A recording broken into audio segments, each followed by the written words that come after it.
and they picked up the first ever win at the Raptors' brand new stadium, the Ridgefield Outdoor Recreation Complex. Ended up taking 2 out of the first 3 games of that series. It ended up being, still back to today, 2 of the Pippins' 4 road wins the whole season so far. So they have struggled since, and it's pretty much a brand new roster. You look back at the 9 hitters in the lineup and the 3 pitchers that played for the Pippins on opening day. Just 2 remain on the Pippins roster, with pitcher Mark Wanarovich and infielder Tanner Parker, the only 2 still left from that opening day game. If you consider A.J. Wood and Nick Brown as well, who didn't pitch in that game, they were also on the roster on opening day. It's a totally new group of guys for today's series opener against the Raptors, as the Pippins try and break out of a little bit of a funny stretch. They had won 5 of 6 headed into their road trip up north to Canada, and then they lost 5 of 6 when they were in Canada. Again, this has been a team that has been a tale of 2 seasons. 4-16 at home this year, 14-18 at away from the Orchard. So it has been a difficult season for the Pippins, all things considered, no doubt about it, for the Pippins in 2019, and they'll be hoping that they can keep their good times from home rolling, as they are, again, 6 games over 500 when they play at home this season, and would obviously be a good outcome for the Pippins if they can continue their winning ways at home after they had won 5 of 6, including a sweep over Bend. So if you look back at the Pippins as a whole, at home, they've won 5 of their last 6 games. And this Raptors team, even though the Pippins have changed a lot, the Raptors really haven't. A lot of the names in the Raptors roster, if you've been following from day one, you'll remember. One of them that you won't, however, is the guy that's starting on the mound tonight for Ridgefield, right-hander Hayden Minnick, a 6'3", 165-pound sophomore, native to the Ridgefield area from Vancouver, Washington. He'll be making his 6th appearance of the season, just his first time as the starting pitcher. However, a record of 1-0 and an ERA for Minnick of 3.72. 9 2/3 innings of work for the right-hander and 7 strikeouts, 5 walks over that span, in which opponents have hit just .231 off of the righty from Mount Hood Community College. And he will be making his first appearance since Sunday against Portland.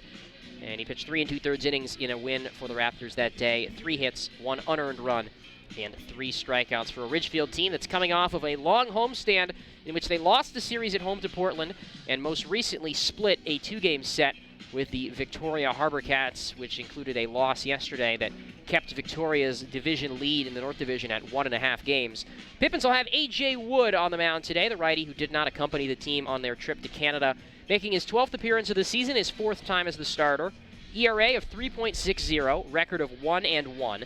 25 innings of work, he has struck out 19, walked 13, opponents hitting .258 off of the righty from Central Washington on Central Washington night at the ballpark. I've got my Cougar Pride, Wildcat Pride, I beg your pardon. Central Washington University Wildcats, lots of CWU apparel and gear going on tonight at the Orchard. We're expecting a nice crowd for the series opener on a Saturday night. It's a Saturday, Sunday, Monday series, a little bit out of the ordinary, but not anything we haven't seen before. The Pippins played Corvallis in a similar series a couple of weeks ago. They got swept in that series. They're hoping that things can reverse course a little bit as they head into their opener today against the Raptors. We're about 5 to 10 minutes away from first pitch or so. We'll take a quick break here on the Nathan's Famous Broadcast Network, and when we return, we'll take a look at the starting lineups here from Yakima County Stadium on the Nathan's Famous Broadcast Network.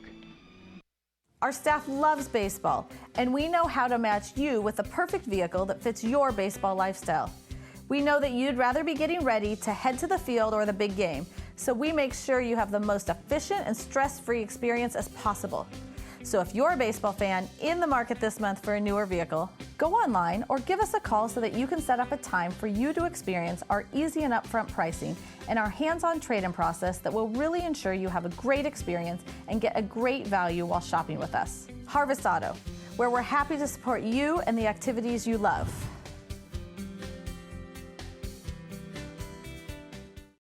Sure, Drunk You is a pretty cool guy, but he's not exactly what you would call reliable. He's not a maker of great decisions, or, for that matter, even adequate decisions. The point is, you shouldn't trust the version of you that created the macaroni taco to create a plan to get you home safe. Make a plan before you party.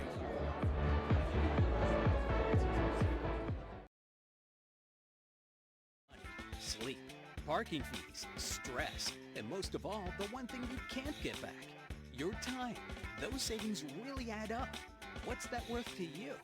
Fly faster. Fly YKM. Visit flyykm.com, where you can connect to over 85 cities. Book your flight today.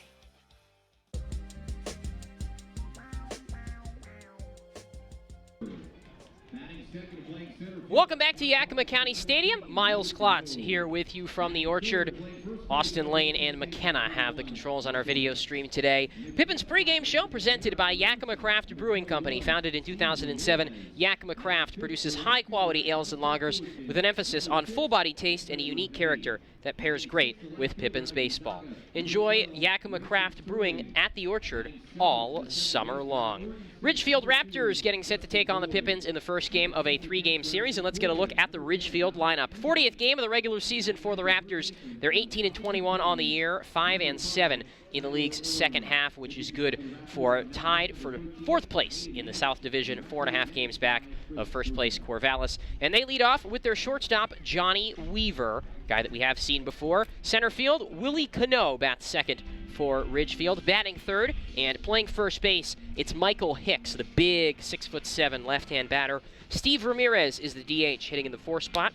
Cameron Rapetti plays right field and bats fifth. Grayson Sterling plays left field, hitting sixth.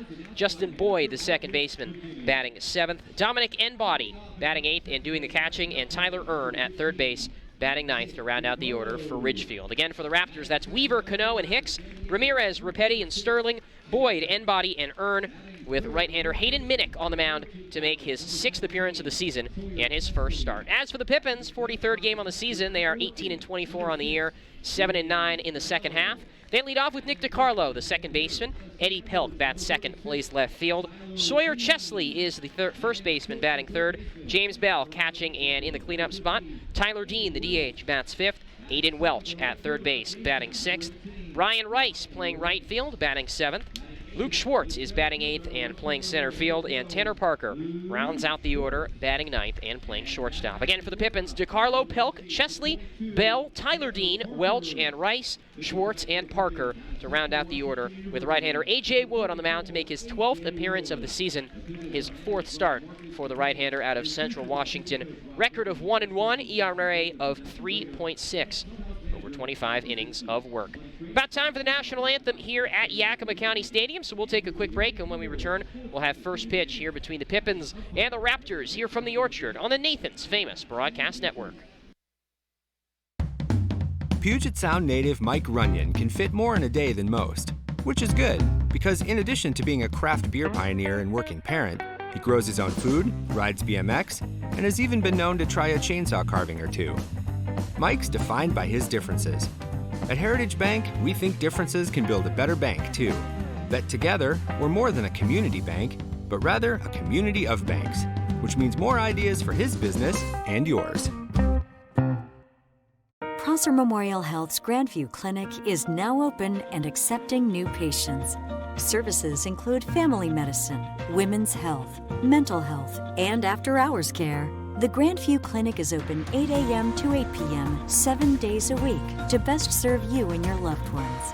Walk-ins are welcome, and se habla español.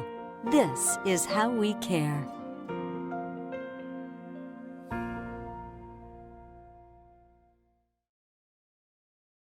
Call this home, that's where I belong, that's where I belong. Call this home, that's where I belong, that's where I belong. Finding the right home is inspiring. That's why at Banner, we listen, learn, and help you find the home loan that lets you achieve your dreams. That's where I belong. Les Schwab is proud to introduce two of our best tires ever just in time for summer road trip season. There's our exclusive open range AT that we believe is our quietest, smoothest, and best all-season traction tire ever. Or the Reputation, our exclusive high-mileage premium passenger tire. Get even more road trip ready with our free pre-trip safety check. Stop by or book an appointment today at leschwab.com. Les Schwab Tires. Doing the right thing matters. At Cascade Natural Gas, we help smart businesses cover their bases. Old, new, and in between. No matter the age of your building, they all benefit from energy-efficient choices. Cascade Natural Gas offers a long list of incentives for energy-efficient upgrades. Upgrades that save your business money every day. Become one of the many Cascade business owners benefiting from the quality, comfort, and savings of energy-efficient upgrades. Join Team Energy Efficiency and take advantage of rebates from Cascade Natural Gas. What does traveling really cost you? After all the hassles and spendings along the way, how much do you really save? When you fly YKM, you can save on gas, money, sleep, parking fees, stress, and most of all, the one thing you can't get back, your time. Those savings really add up.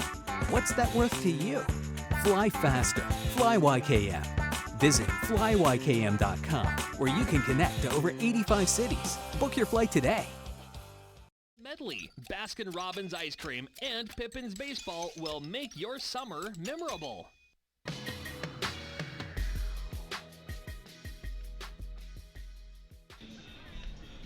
It's right-hander A.J. Wood that gets the ball for the Pippins in his 4th start of the season. He's well rested, not having pitched since a start on July 17th against Bend. That's 10 days since his last outing. A.J. did not accompany the team on the trip to Canada this past week. 11 appearances, 3 of them starts. 1-1 is the record for A.J., an ERA of 3.60. 19 strikeouts, 13 walks for Wood in 25 innings of work.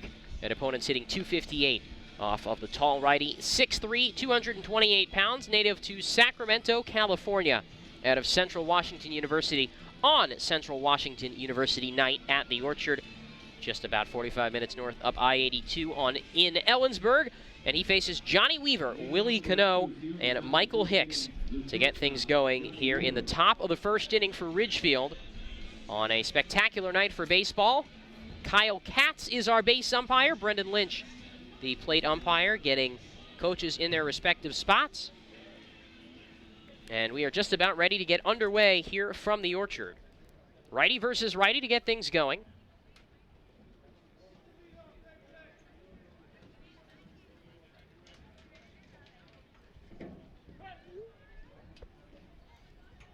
Wood comes ready. Here's the first pitch.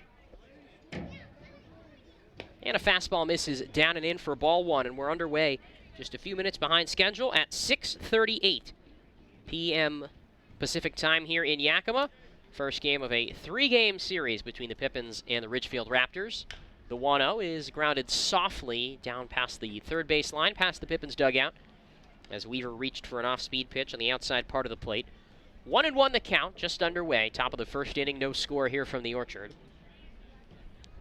A.J. Wood making his 4th start of the season. All of them have been somewhat in spot start duty, but that could change going forward. 1-1, a fastball too far outside, 2-1. Infield and outfield playing Weaver straight away, normal depth. Pippin's rotation has been in somewhat of a crunch with some recent departures. Wood off the third base side of the rubber. High left leg kick, now the pitch. A breaking ball bounced foul off to the third base side, where Aiden Welch scooped the ball just to the left of the bag in foul territory. The count moves to 2 balls and 2 strikes on Weaver. Enters today batting .229, 4 home runs, and 18 RBIs for the right-handed swinger. Even stance, crowds the plate from the right side, slightly closed off, in fact.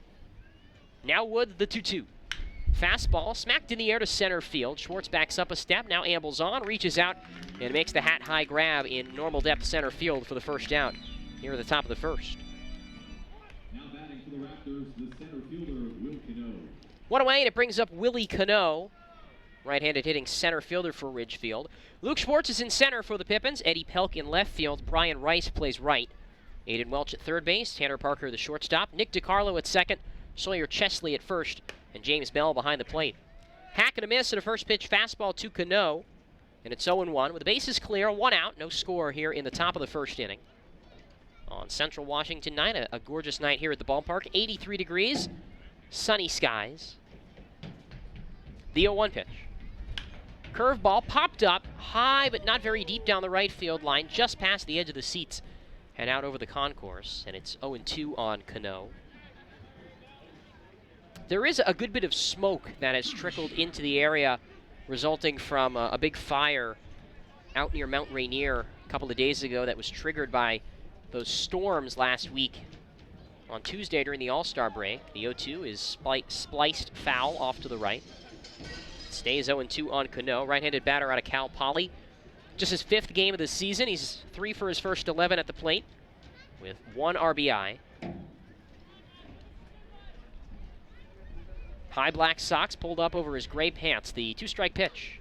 A changeup that misses up and in, and it's 1-2 from Wood. Who's now pitching in his 4th or 5th game now with his new upright delivery. Originally, he was crouched over as he set. Now he stands upright the whole time. 1-2. Another breaking ball that didn't drop much, and it's 2 balls and 2 strikes on Willie Cano. Nobody on, 1 out. No score here in the top of the first. Pippins back at home for 5 straight after their longest road trip of the season. The pitch. 2-2 spliced foul again off to the right. And Cano keeps it at a 2-ball, 2-strike count.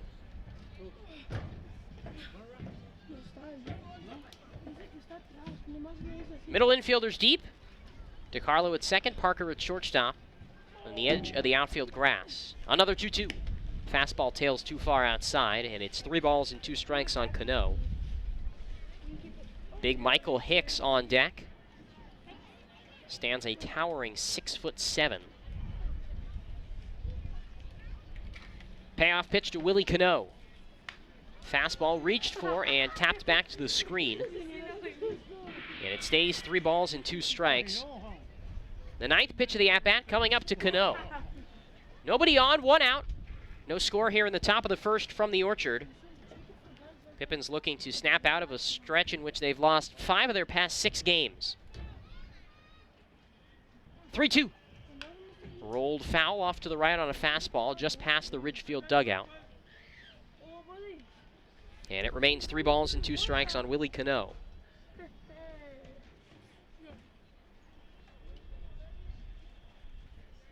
Right versus right. Wood straightens himself up. Ready's shoulder high, tan glove, waiting, and delivers. Another 3-2. Got him swinging on a low fastball. First strikeout for AJ, and there's 2 down here in the top of the first. Now batting for the Raptors, the first baseman, Michael Hicks. Now with 2 down and the base is empty, it brings Michael Hicks to the plate. Hicks, a left-handed hitter, as I mentioned. Big guy, 6'7", 250. Comes into today hitting .309, 6 homers, 27 RBIs for Hicks. 2 down and the base is empty, the first pitch to him. A fastball down low for ball 1.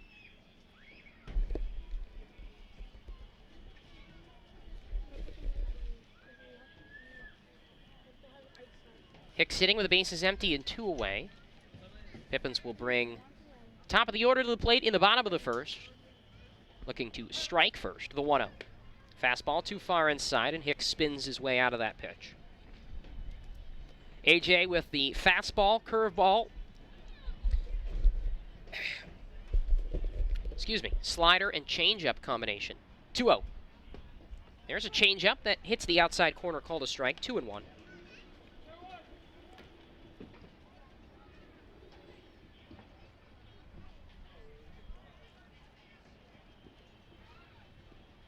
The 2-1 pitch from Wood.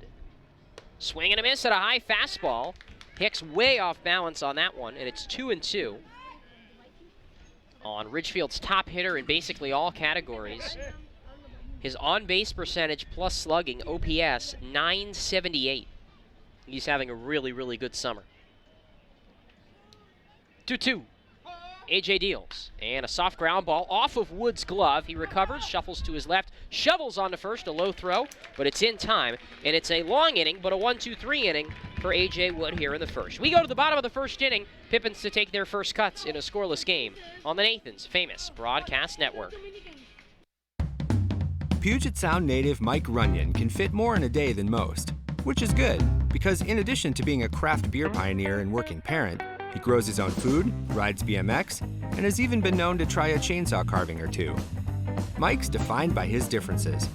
At Heritage Bank, we think differences can build a better bank, too. That together, we're more than a community bank, but rather a community of banks, which means more ideas for his business and yours. Sure, Drunk You is a pretty cool guy, but he's not exactly what you would call reliable. He's not a maker of great decisions, or, for that matter, even adequate decisions. The point is, you shouldn't trust the version of you that created the macaroni taco to create a plan to get you home safe. Make a plan before you party.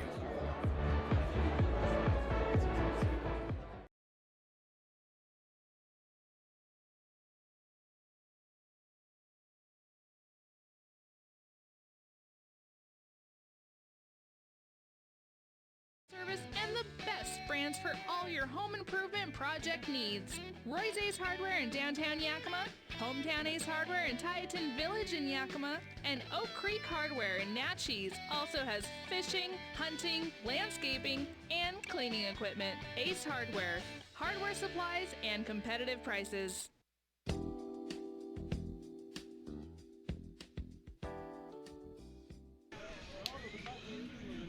One half inning in the books here in Yakima. No score between the Pippins and the Ridgefield Raptors. And it's right-hander Hayden Minnick that gets the start for Ridgefield. His first start of the year, although he's made 5 relief appearances. Record of 1-0, ERA of 3.72, 7 strikeouts to 5 walks over 9 2/3 innings of relief, and opponents hitting .231 off of Minnick, who last pitched on Sunday against Portland, allowed 1 unearned run over 3 2/3 innings, 3 hits, 3 strikeouts, 0 walks in that game. Faces Nick DiCarlo to get things underway, and DiCarlo smacks the first pitch he sees on the ground to third, where Earn collects, throws from off the first base side of the third, off the infield grass, and his throw pulls Michael Hicks off the bag. And Nick DiCarlo reaches on an error to get things going here in the bottom of the first.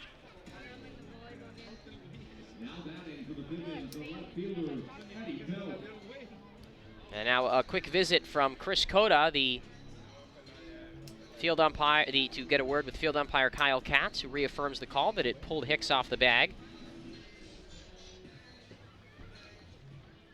And an error brings Eddie Pelk to the plate with 1 on, nobody out in the bottom of the first inning. Earn in on the grass at third. First pitch to Pelk.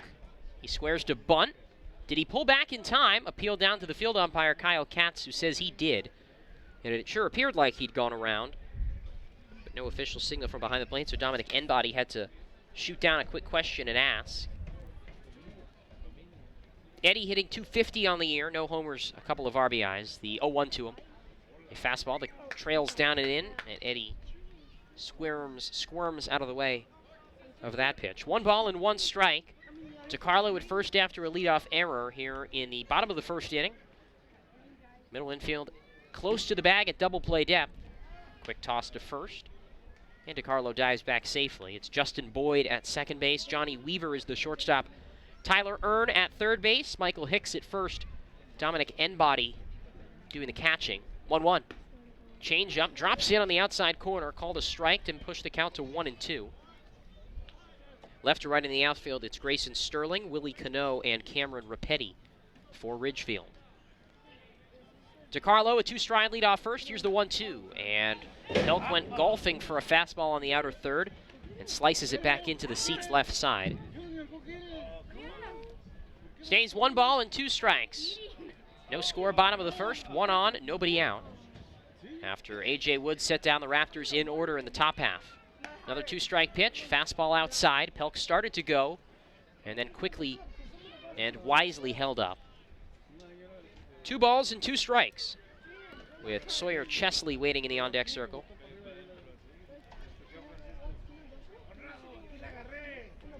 Minnick works off the middle of the rubber. DiCarlo takes off, and the pitch grounded through the left side and into left field for a base hit. DiCarlo was going on the hit and run, but the ball didn't get very deep into left field. So Grayson Sterling was able to pick it up quickly and left and keep DiCarlo at second.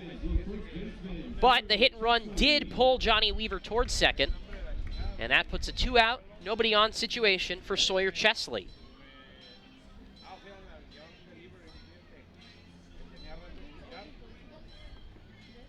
Chesley playing in his 3rd game of the season, batting with runners on first and second, nobody out. Wide open stance from the right side. Here's the first pitch. And it comes in and hits Sawyer on his elbow guard.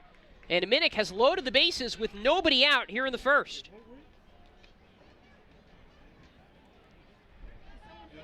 Quite the turn of events to get things rolling here in Yakima. And now James Bell hits. After a single, a hit by pitch, and an error, the bases are loaded for the Pippins with nobody out in a scoreless game in the bottom of the first inning. Right-hander Minnick stares in. Now brings the hands together, shoulder high, and his first pitch. A fastball that trails too far outside, ball one. Bell enters today batting .250. No homers and 4 RBIs for the Fresno, California native. 0 for 3 yesterday to wrap up the series in Kelowna. Now the pitch. And a fastball, again, pretty much the same spot, tailing down and outside. And it's 2-0 on James. Bases loaded, nobody out in the bottom of the first, no score. DiCarlo at third, Pelk at second, Chesley at first. Corners in for Ridgefield, the pitch. Soft ground ball hit to third, over the head of Earn. Shortstop Weaver finds it, throws on a first, not in time. Infield single for James Bell on a high chopper, brings home DiCarlo, and it's 1-0 Pippins. Still nobody out, bases loaded in the first.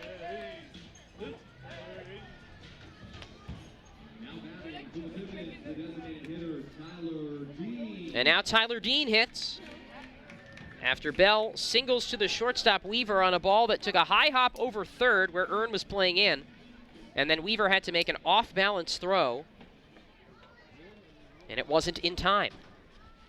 Tyler Dean hits with the bases loaded, nobody out. 1-0 to score, Pippins on top, bottom of the first. Same situation as the last. Corners in, middle infielders back. Minnick, the righty, out of the stretch, delivers. And Dean swings over a changeup for strike one.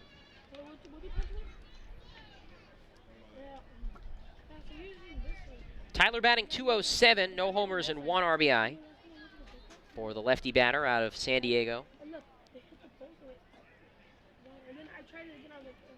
Pitch on the way. Fastball down and in, skips away from end body, the catcher. Pelk hustles home to score, and it's 2-0 Pippins. A wild pitch brings home Eddie Pelk.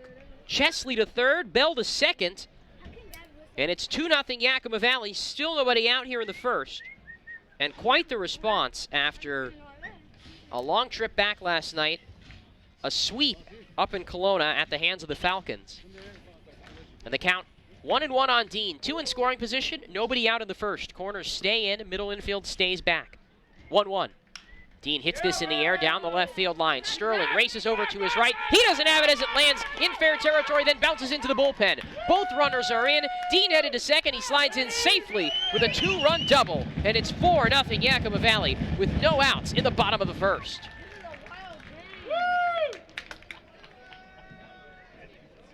Second double of the year for Dean. He drives in his second and third runs of the season.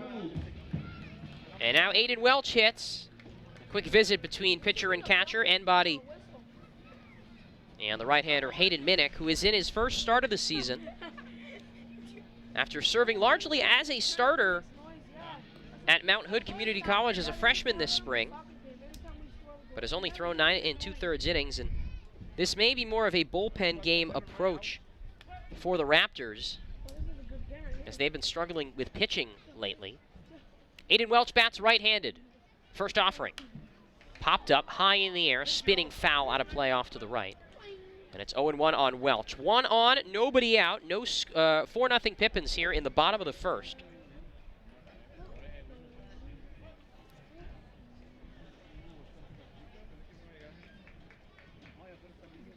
Righty on righty, now the pitch. Aiden Welch hits this in the air to fairly deep right field. Rapetti backtracking towards the track. He reaches up and makes the grab for the first down. Dean tags from second, and he rumbles onto third, easily in there. And a man 90 feet away with 1 out for Brian Rice.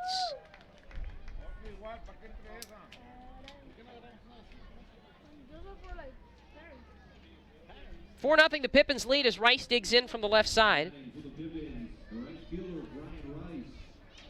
7 for 19 on the season. no homers, and 1 RBI. Left on right, infield in. Here with 1 out and a man at third. The pitch to Rice, a backdoor breaking ball on the outer third, called a strike. And it's 0-1 in this battle between 2 college teammates. They were both at Mount Hood Community College in Oregon this past spring. 0-1 to Bryan. Popped up softly out to left center field. Sterling charges on. He dives and he can't make the play. It lands in left center field. Dean comes home from third and scores. It's an RBI single for Brian Rice. And it's 5-0 Pippins with 1 out in the bottom of the first.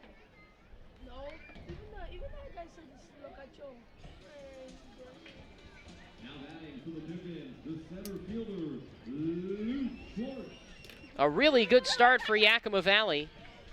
And now Luke Schwartz out of the 8th spot will try and keep the good times rolling as the Pippins have opened up a 5-0 lead with just 1 out in the inning recorded. And a man at first, the pitch to Schwartz. And a slider taken outside. N-body couldn't snag it, but it didn't roll too far from his right. And it's 1-0 on Schwartz. Rice with that single continues a pretty good stretch at the plate. Bryan drives in his 2nd run of the year. And he takes off on 1-0, and Schwartz hammers this deep down the left field line, but that's well fouled despite having home run distance. Luke way out in front of that fastball. And it's 1 ball and 1 strike. 1 out, and Brian Rice at first base. Pippins leading 5-0 in the bottom of the first inning. Hicks holds runner at first. Earn even with the bag at third. 1-1. Fastball up and away, ball 2. And Schwartz jumps out in front. Luke hitting 175, no homers and 8 RBIs. Stout defensive center fielder. Middle infield double play depth. Here's the 2-1 from Minnick. And a slider hit in the air towards center, and it drops in front of Willie Cano for a base hit. A hard hit single for Luke Schwartz. Rice to second. And the 9th man to hit this inning, Tanner Parker, digs in for the Pippins with 1 out.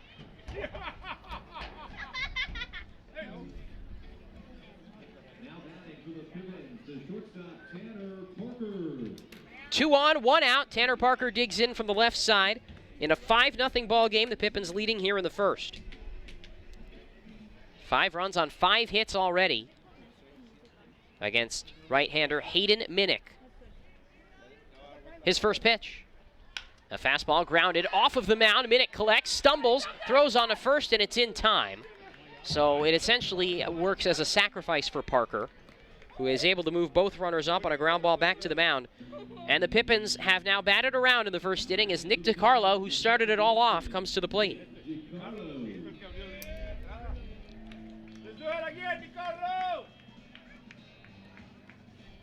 DiCarlo hitting right-handed with 2 runners in scoring position, 2 outs. In the bottom of the first inning, Pippins leading at 5-0. Right on right, Minnick's first offering. Slider down and away for ball 1. A.J. Wood, Pippin's starter, up in the bullpen throwing some pitches given his very long layoff. Rice off of third. Schwartz leads from second, the 1-0. And there's a hard ground ball hit to shortstop. Weaver collects, shuffles to his left, throws on to first, and that throw does not pull Hicks off the bag, and it ends the inning. But the Pippins bring home 5 runs on 5 hits, 1 error, and they leave 2 stranded. We go to the second. Pippins up 5-0 on the Nathan's Famous Broadcast Network. Call this home. That's where I belong. That's where I belong. Call this home. That's where I belong. That's where I belong. Finding the right home is inspiring. That's why at Banner, we listen, learn, and help you find the home loan that lets you achieve your dreams. That's where I belong. Our staff loves baseball, and we know how to match you with the perfect vehicle that fits your baseball lifestyle. We know that you'd rather be getting ready to head to the field or the big game, so we make sure you have the most efficient and stress-free experience as possible. So if you're a baseball fan in the market this month for a newer vehicle, go online or give us a call so that you can set up a time for you to experience our easy and upfront pricing and our hands-on trade-in process that will really ensure you have a great experience and get a great value while shopping with us. Harvest Auto, where we're happy to support you and the activities you love.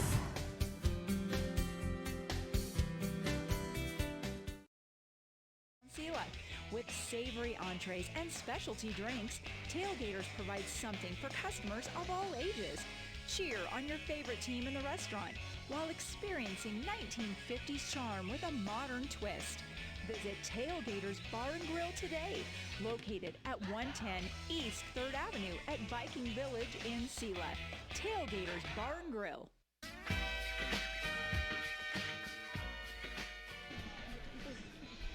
Pippins have staked A.J. Wood a 5-0 lead after one inning, and he's back out for the second to face the 4-5-6 part of the Ridgefield order. Starting with Steve Ramirez, right-handed hitter. Here's the first pitch.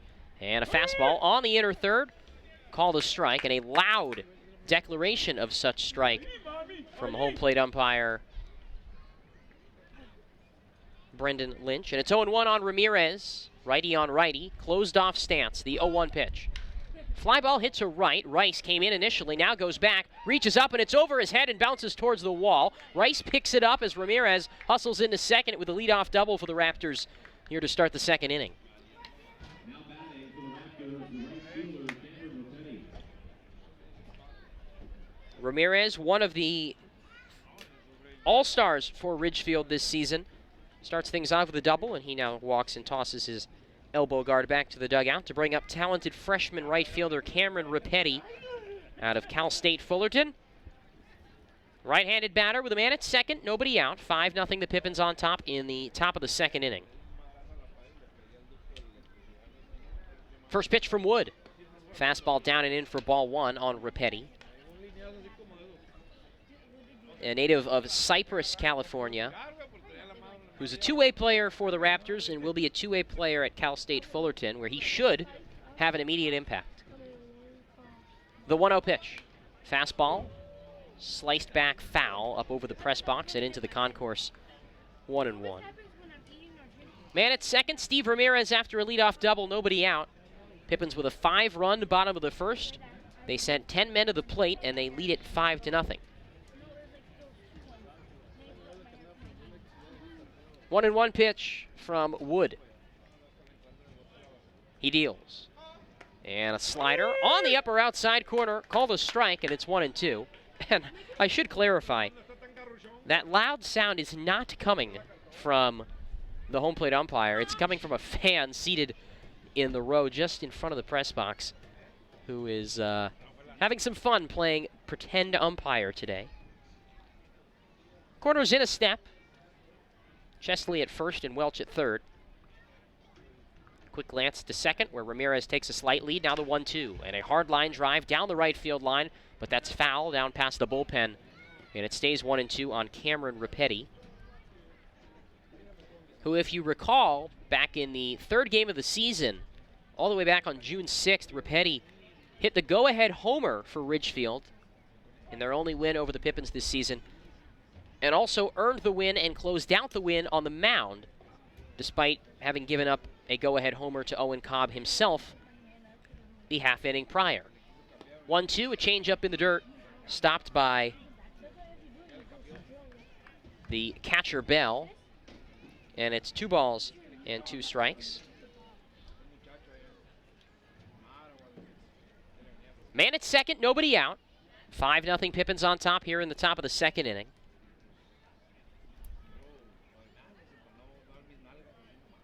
The 2-2 on the way. Rappetti lines this sharply to right center field. Schwartz, the center fielder, over to his left, makes the running catch deep in the right center gap. A really nice play by Schwartz, but that fly ball will easily move Ramirez to third. And a man 90 feet away here for Ridgefield with 1 out. Now Grayson Sterling, the batter, left-handed hitter out of Gonzaga. Pippins will bring the corners in with 1 out and a man at third in a 5-0 ball game. Sterling, a big, tall lefty, 6'3", 185, facing Wood. AJ, whose first appearance of the season this year was a start against Ridgefield in that aforementioned June 6th game. First pitch, and he grounds this sharply through the right side and into right field for a base hit. And Grayson Sterling with an RBI single as Steve Ramirez is in from third. And it's 5-1, the Pippins over Ridgefield here in the second. Sterling with his 10th RBI. Now he's at first for Justin Boyd. The one biggest difference you notice between the Pippins and the Raptors is the Pippins roster from that first series is pretty much unrecognizable. The Raptors is, by and large, the same. 1 on, 1 out. Pippins ahead, 5-1 in the second. Now the first pitch, and Boyd swings and foul, tips a fastball on the outer third into the glove. And it's 0-1 on the right-handed hitter. Boyd playing in his 28th game of the year.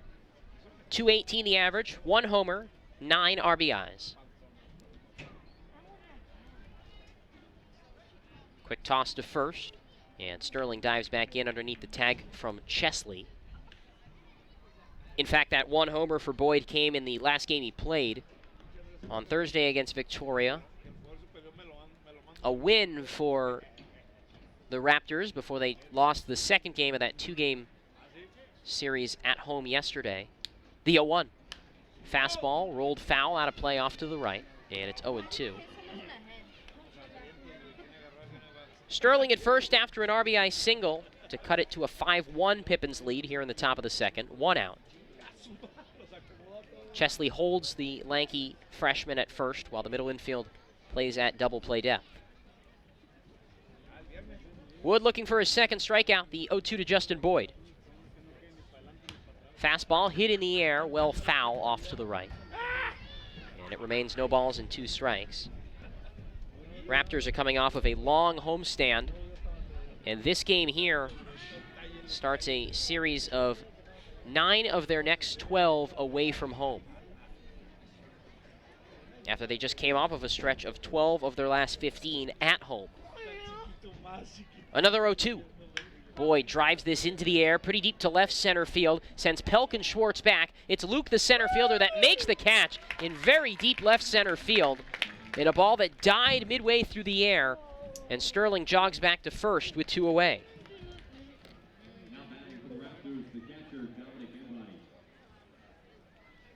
Now 2 down for Dominic Enbody, left-handed hitting catcher.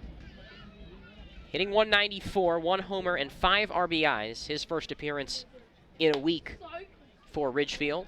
5-1, the Pippins on top in the second.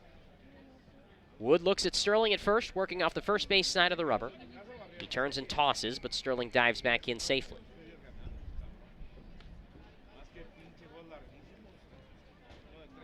Even when Wood scrapped the crouch that he used to have in his set motion, he still has his left foot ahead of his right, although not as drastic. Fastball misses up high for ball 1. In the past, Wood's left foot would be closer to the third base side of the rubber. Now it's maybe only a half a step ahead of his right. 1-0 pitch. Fastball taken at the knees for a strike, and it's 1-1 on Enbody. Again, remember that Wood is not very experienced on the mound. He was a full-time hitter and not even a full-time baseball player in high school. Man at second, 2 down. 5-1 the score. Pippins lead the 1-1. Enbody slices this foul opposite field down the left field line and up over the seats, out of play. 1 ball and 2 strikes on Enbody, with Grayson Sterling at first after an RBI single. Pippins with a 5-run bottom of the first. They brought home 5 runs on 5 hits, sent 10 men to the plate.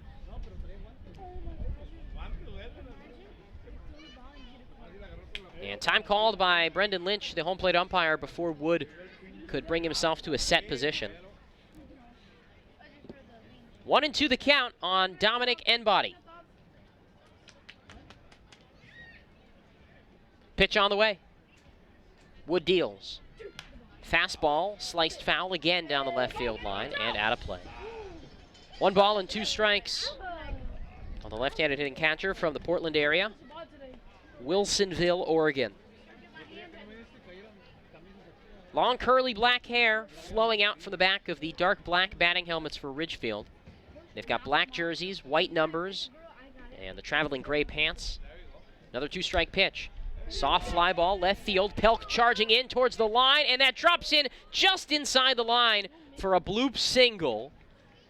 Sterling gets to second on a fly ball that was an inch away from going foul, and nothing more Eddie Pelk could have done. And there's 2 on, 2 on for the 9-hitter Tyler Earn.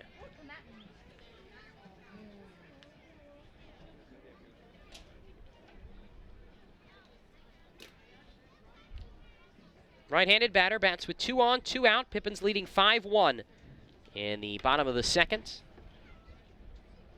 A glance to second from AJ, now the pitch. And Earn slices this into the air. First base side to Carlo, the second baseman, onto the outfield grass, and he makes the catch in short right field to end the threat.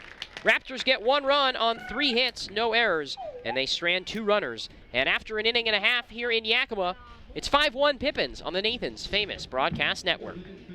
What does traveling really cost you? After all the hassles and spendings along the way, how much do you really save? When you fly YKM, you can save on gas, money, sleep, parking fees, stress, and most of all, the one thing you can't get back, your time. Those savings really add up. What's that worth to you? Fly faster. Fly YKM. Visit flyykm.com, where you can connect to over 85 cities. Book your flight today.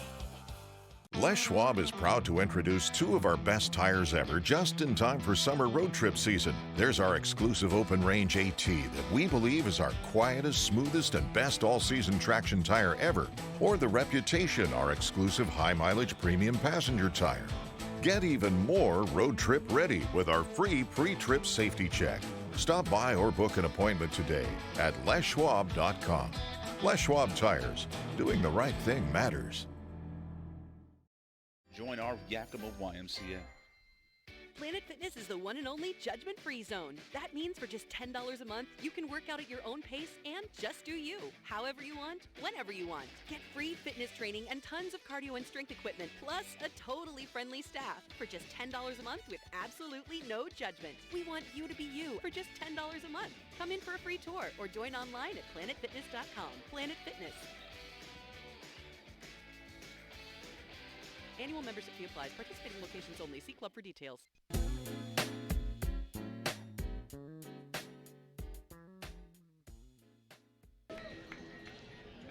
5-1 Pippins on top. We go to the bottom of the second. Eddie Pelk to get things going against right-hander Hayden Minnick. Pingree Ford is the proud sponsor of tonight's second inning. Pingree Ford is your trusted Ford dealership in Sela with an extensive new and pre-owned inventory. Visit Pingree Ford at 102 West Natchez Avenue in Sela when you're looking for your next vehicle. First pitch to Pelk. Left-hand batter takes a changeup down and away for ball 1. Eddie with a single through the left side, later scored in that 5-run first for the Pippins.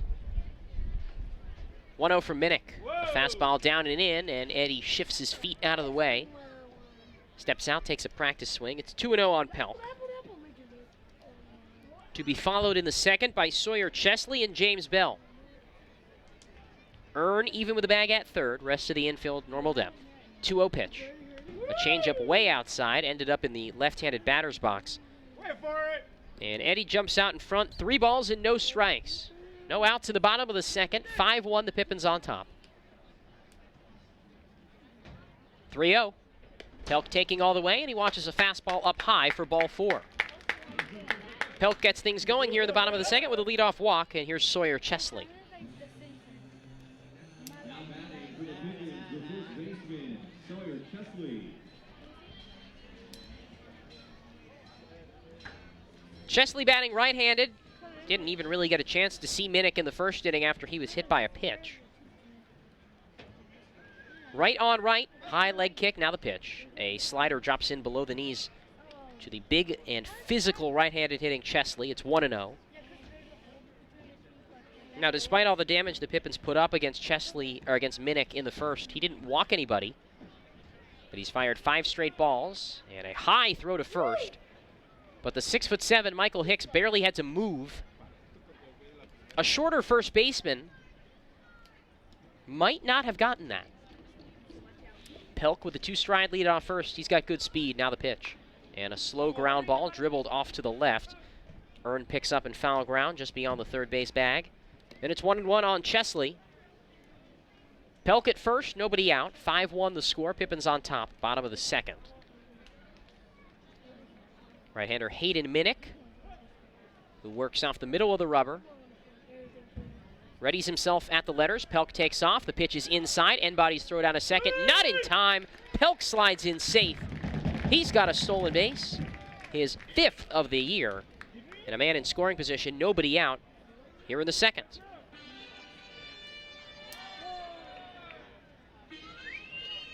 Eddie 5 for 6 on steals. N-Body's throw wasn't even particularly close either. Here's the 1-2. And a high fly ball hit to center, but playable for Cano, gliding to his left. He makes the catch in normal depth center field, and that holds Eddie at second. And it'll be one away for James Bell, an RBI single in his last time. Now batting for the Pippins, the catcher, James Bell. Go Bell! Bell hitting with Eddie Pelk at second, one away in a 5-1 ball game. Pippins on top here in the bottom of the second inning.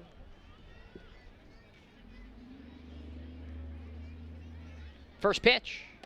Right hand swinger takes a fastball too far inside, and it's 1-0. Going to be seeing a lot of James Bell over the coming weeks. The only catcher right now on the Pippins roster. 1-0. Fastball rolled foul, third base side. And it is 1-1 on Bell. Brett Wells dealing with a concussion. He's out. Brady Hormel, who's the emergency catcher, is also dealing with a concussion. So that presents an interesting dilemma. Bell with a slightly open stance right side, deep bend to the knees, and he drives this 1-1 high in the air to deep right center, but playable in the gap for the right fielder Sterling, who makes the catch, fires towards third, and Pelk is in there safely. Eddie Pelk takes off on a pretty shallow fly ball and a pretty good throw in from right field. Now 2 away and a man at third for Tyler Dean.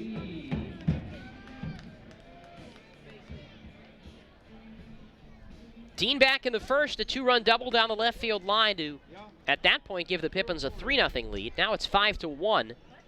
Here with a man at third, 2 down in the bottom of the second. Minnick set, delivers. And a hard ground ball hit to first, where Hicks takes it off the dirt, calls off Minnick, runs it to the bag himself, and the inning draws to a close. Pippins strand a leadoff walk and don't score for the first time in this game. We go to the third. 5-1 Yakima Valley on top on the Nathan's Famous Broadcast Network. Prosser Memorial Health's Grandview Clinic is now open and accepting new patients. Services include family medicine, women's health, mental health, and after-hours care. The Grandview Clinic is open 8 a.m. to 8 p.m. 7 days a week to best serve you and your loved ones. Walk-ins are welcome, and se habla español. This is how we care.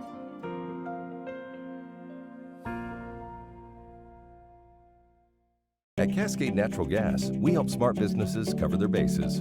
Old, new, and in between. No matter the age of your building, they all benefit from energy-efficient choices. Cascade Natural Gas offers a long list of incentives for energy-efficient upgrades. Upgrades that save your business money every day. Become one of the many Cascade business owners benefiting from the quality, comfort, and savings of energy-efficient upgrades. Join Team Energy Efficiency and take advantage of rebates from Cascade Natural Gas.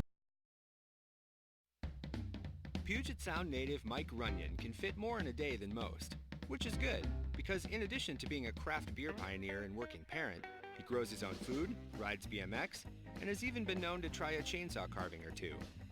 Mike's defined by his differences. At Heritage Bank, we think differences can build a better bank, too. That together, we're more than a community bank, but rather a community of banks, which means more ideas for his business and yours.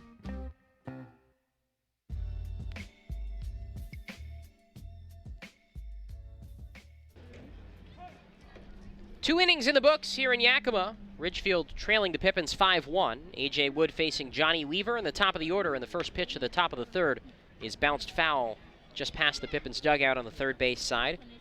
0-1 on Weaver. Top of the order for Ridgefield. A.J. with a 1-strike pitch. Leg kick, and the pitch is popped up high into the air first base side. Wood in foul territory, called off by Chesley, the first baseman, who gloves it with 2 hands over his cap, just in front of the first base bag and foul ground, and 1 out here to start the third for A.J. Wood. And now it's Willie Cano with the bases empty, 1 away, in a 5-1 game, top of the third. And man, that just feels good to say. It has been some time since the Pippins have had a big lead early in a game. First pitch from Wood, and a spike, fastball spiked back to the screen. 0-1 on Cano. Up in Kelowna yesterday, never led. 2 days before, they were down 5-0 at this point in the game.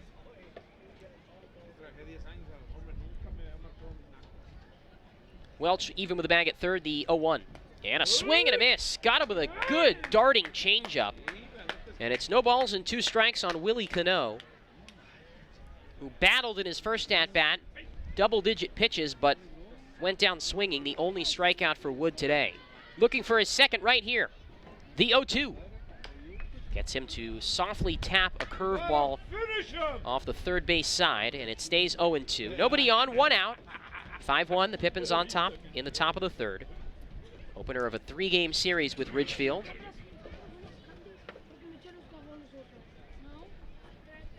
Welch still even with the bag at third. Chesley backs up a few steps at first. Now the 2-strike pitch, and a fastball skips down and away. Never even reached Bell, the catcher, and it's 1-2 on Willie Cano. Michael Hicks on deck. Big left-hand batter.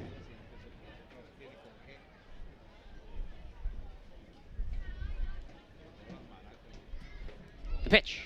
Fastball on the outside corner, strike 3 called. Cano rung up for the second time tonight. 2 down here to start the third. Now batting for the Raptors, the designated hitter, the first baseman, Michael Hicks. Not 2 away, the base is empty for Michael Hicks. The 6'7" mammoth. Headed to Boise State in the fall. Righty versus lefty, base is clear, 2 down. Pippins up 5-1, top of the third. First pitch. Fastball swung on and missed. Man, he got Hicks off of his back heel with a high fastball. Wood dialing it up with the heater so far today. No balls and 1 strike on Hicks.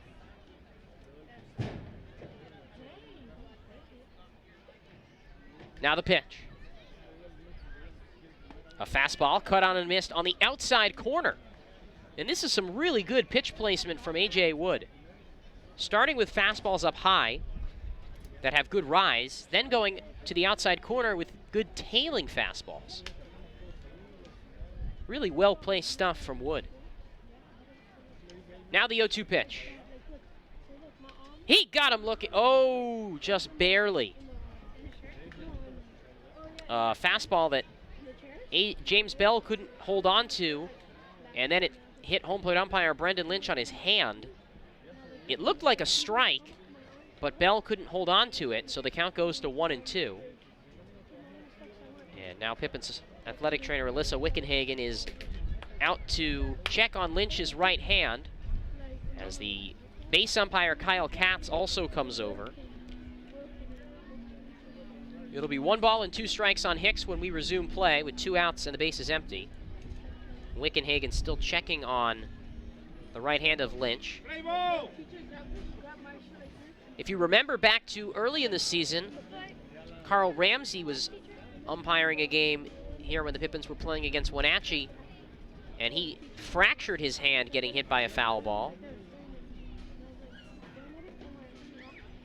Wickenhagen back to the dugout, Lynch back to behind the plate, and he'll resume his umpiring duties.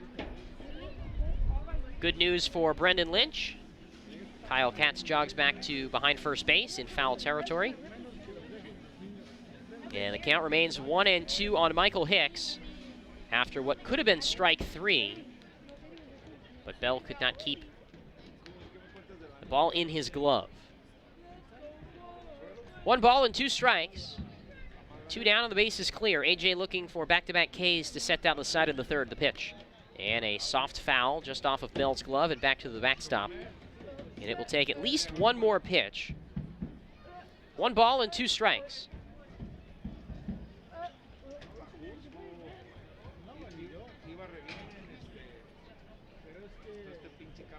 Open stance from the left side for the powerful Hicks. 1-2. Fastball up high. 2 balls and 2 strikes. And Hicks, for a guy of his profile, as you might expect, plenty of walks, plenty of strikeouts.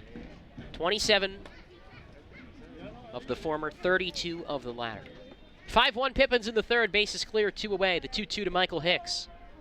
Wood, high left leg kick, now the pitch. And there's another fastball, spoiled back to the screen.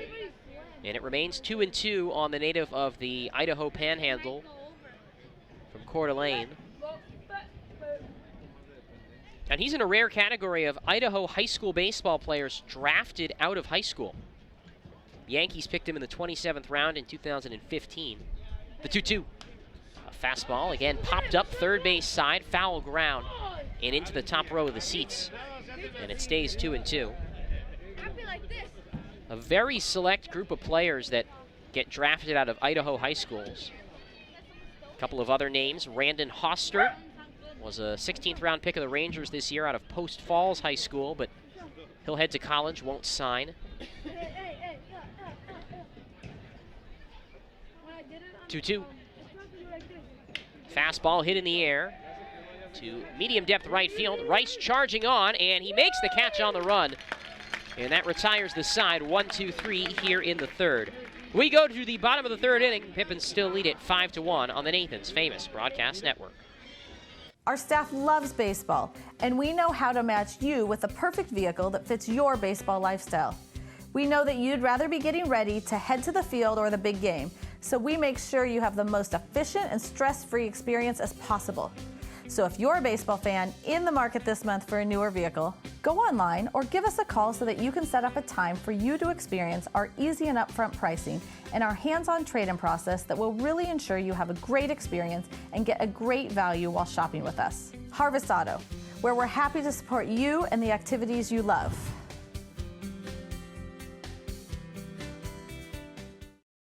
Sure, Drunk You is a pretty cool guy, but he's not exactly what you would call reliable. He's not a maker of great decisions. Or, for that matter, even adequate decisions. The point is, you shouldn't trust the version of you that created the macaroni taco to create a plan to get you home safe. Make a plan before you party.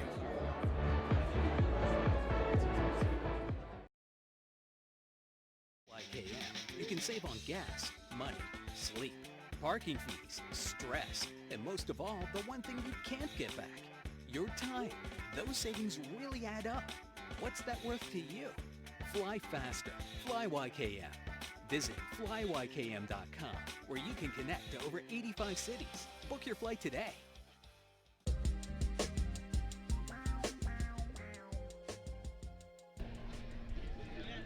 Five-1 Pippins on top of Ridgefield. On our way to the bottom of the third inning. Aiden Welch to lead things off. He'll be followed by Brian Rice and Luke Schwartz, and he takes a slider up and in for ball 1 to get things going here in the third inning. Right-hander Hayden Minnick back out for his third inning of work after a mostly clean second. The 1-0. Welch hits this hard but foul, skipping just foul past the third base bag, and it's 1-1. Pippins tagged Minnick for 5 runs on 5 hits in the first inning. And then stranded leadoff walk in the second. 1-1. Pitch on the way. Inside with a fastball, 2-1.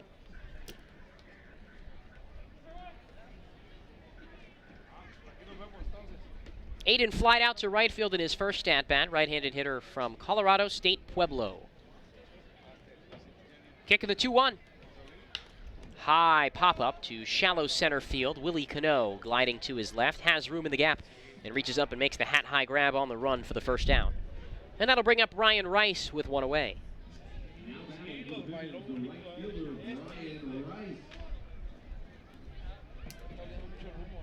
Rice hitting from the left side, one on, nobody out. Or excuse me, the opposite way. One out, nobody on. Against right-hander Hayden Minnick.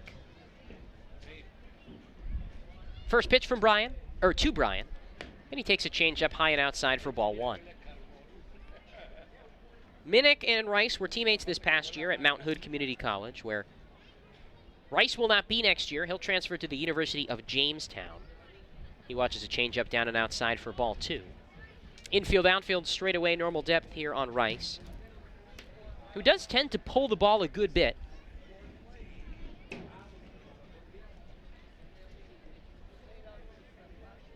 Wide open stance from the left side, aggressively wags the bat over his shoulder. And he takes a slider, backdoor down and away for ball three. Minnick was a second team All Northwest Athletic Conference South Region pick this year as a freshman. Posted an ERA of 3.49 and an 8-1 record. And he misses high and in with a fastball to Rice for ball four. And a one-out walk for Brian Rice. Luke Schwartz, the batter.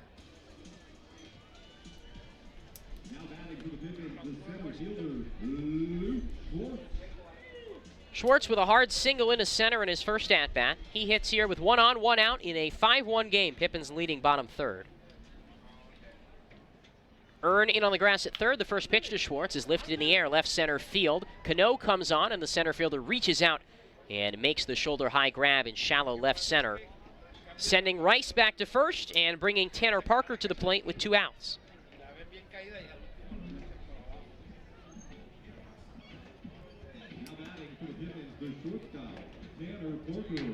Parker hitting from the left side with 2 down and a man at first. 5-1 the score here in the bottom of the third.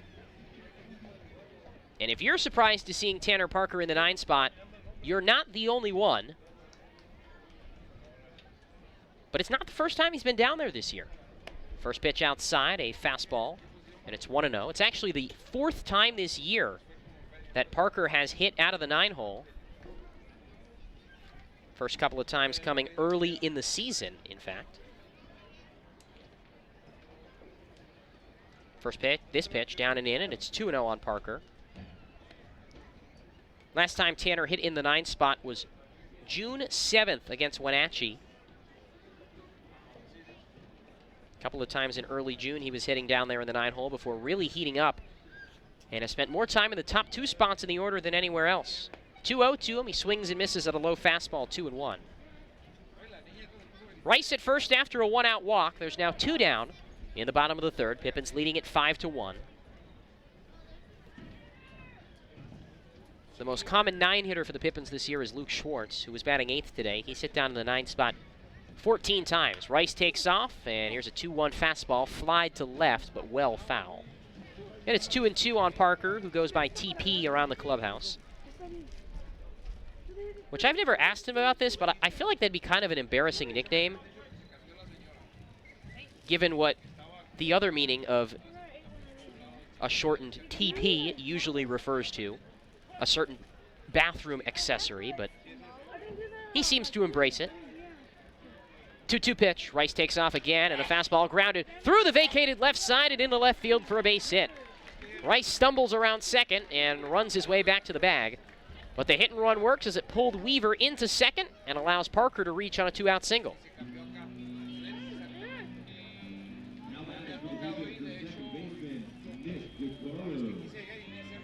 Now 2 down, 2 on for Nick DiCarlo, who barreled up a ball in his last at-bat, but hit it on the ground to shortstop to end the first inning. Has also reached on an error and scored.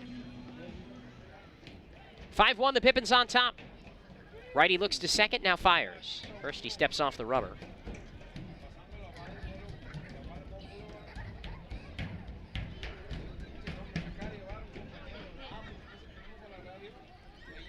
Pitch to Nick DiCarlo. A slider, a really good pitch that floats in on the outside corner for a called first strike.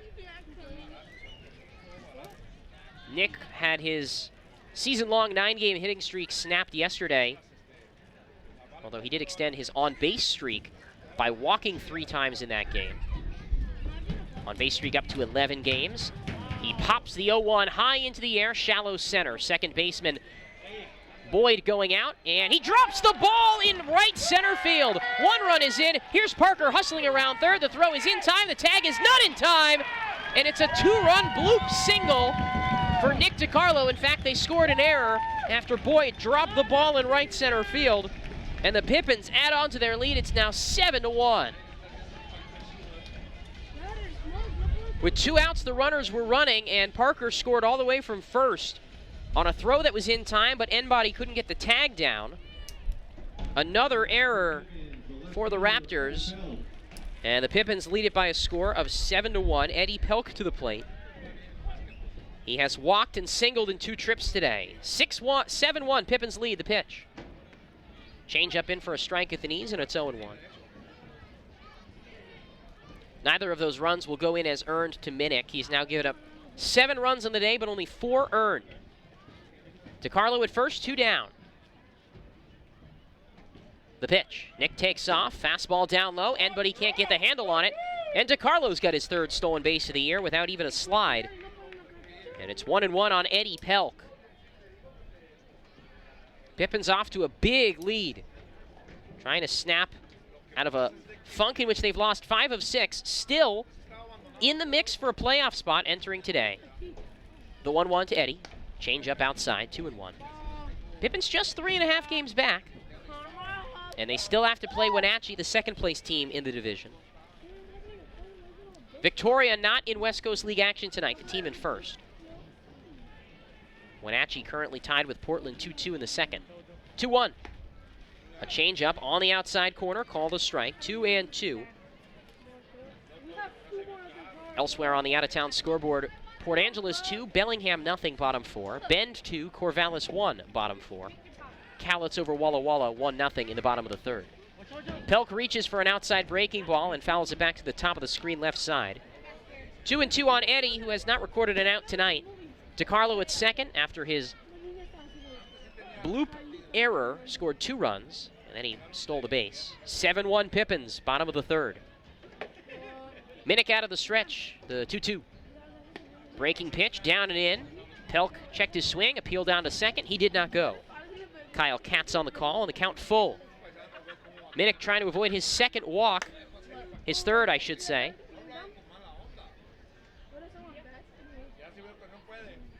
Pelk has 1 of those 2 walks. 3-2. Fastball, tap back, foul to the screen. And an 8th pitch of this at-bat coming up, still at 3-2.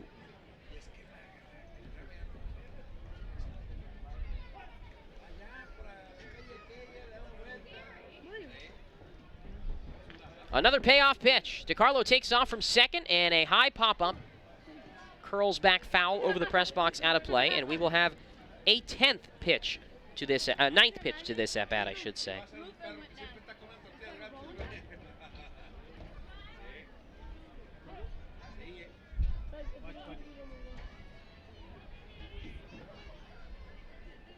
Now the pitch. Popped up again, foul off to the left, and Pelk, who does not go down on strikeouts very often, but he has hit pretty well this year, especially in counts like this.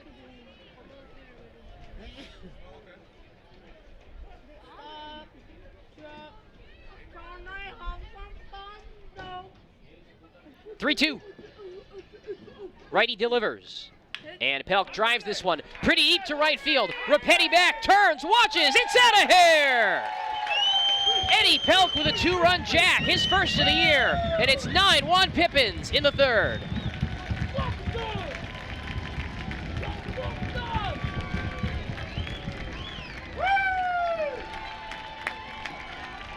A big smile for the freshman as he rounds 3rd and crosses the plate.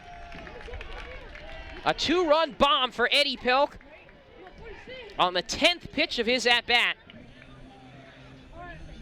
And the Pippins lead it 9-1. Brings up Sawyer Chesley with the bases clear, 2 down. Righty versus righty, the pitch from Minnick.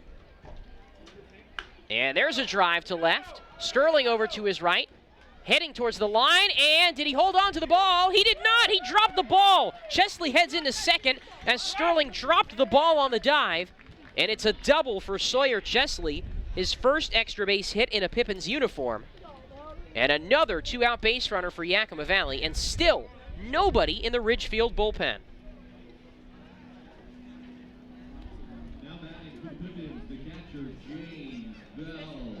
A double for Chesley. 8th hit given up by Minnick. And Bell bats with a man at second. 2 down. Pippins leading it 9-1 here in the third. Right-hander Minnick, long glance in. On a windy night here at the Orchard, much more windy than we're used to. Here's his pitch. And Bell grounds it through the left side into left field for a base hit. Marcus McKimmey holds Chesley at third as Sterling in left was easily up with the ball. And a third consecutive hit for the Pippins. Runners on the corners with 2 outs for the 9th man to hit this inning in Tyler Dean.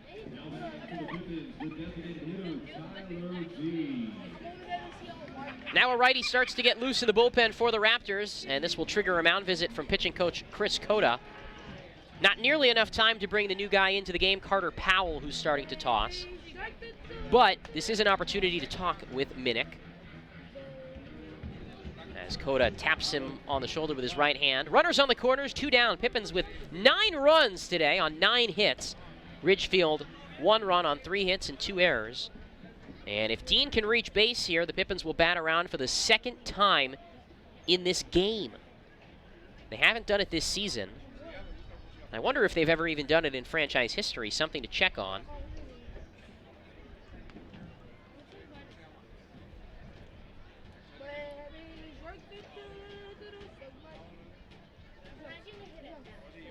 Righty versus lefty, Dean bats. 2-run double in the first, a ground out in his last at-bat.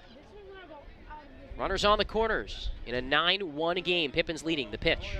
And a swing and a foul tip back into the glove on an outside changeup, and it's 0-1 on Dean. Left-hander versus right-hander. Minnick trying to avoid giving up his 10th hit and what would likely be his 10th run of the night, although all the runs in this inning unearned. A breaking ball down and in, rolls away from end body, but not too far outside of the lefty batter's box. And it's 1-1 on Tyler Dean. Runners on the corners, 2 down.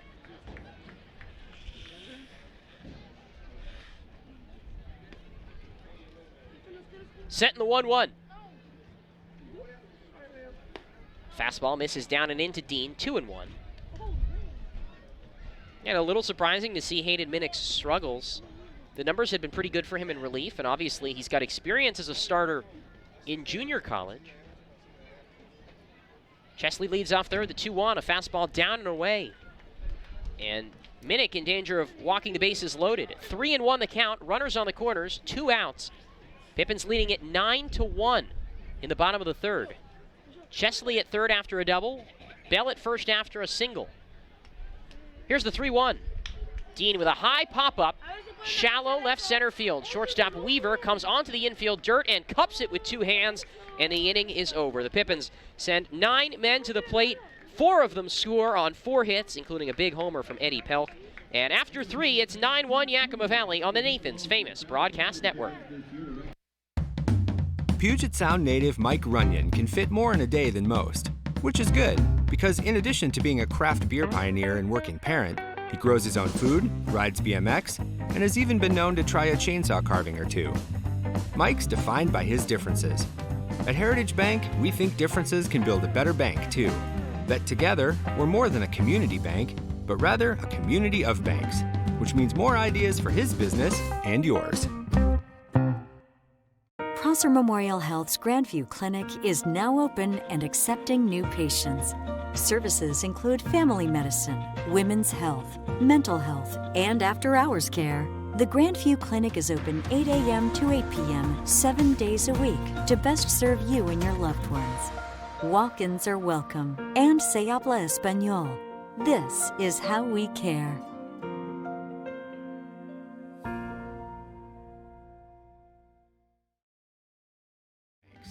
which means more ideas for his business and yours. Les Schwab is proud to introduce two of our best tires ever just in time for summer road trip season. There's our exclusive open range AT that we believe is our quietest, smoothest, and best all-season traction tire ever. Or the Reputation, our exclusive high-mileage premium passenger tire. Get even more road trip ready with our free pre-trip safety check. Stop by or book an appointment today at leschwab.com. Les Schwab Tires. Doing the right thing matters.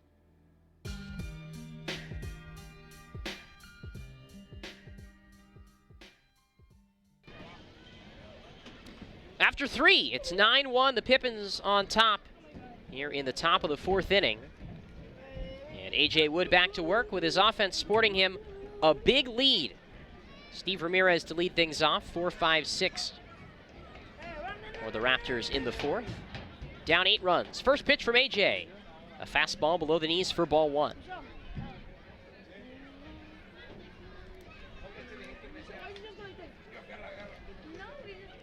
Righty versus righty, the middle infield back. Corners come in a bit, the pitch. Fastball on the outside corner, and it's 1-1. Steve Ramirez doubled into deep right over the head of Brian Rice in his first at-bat.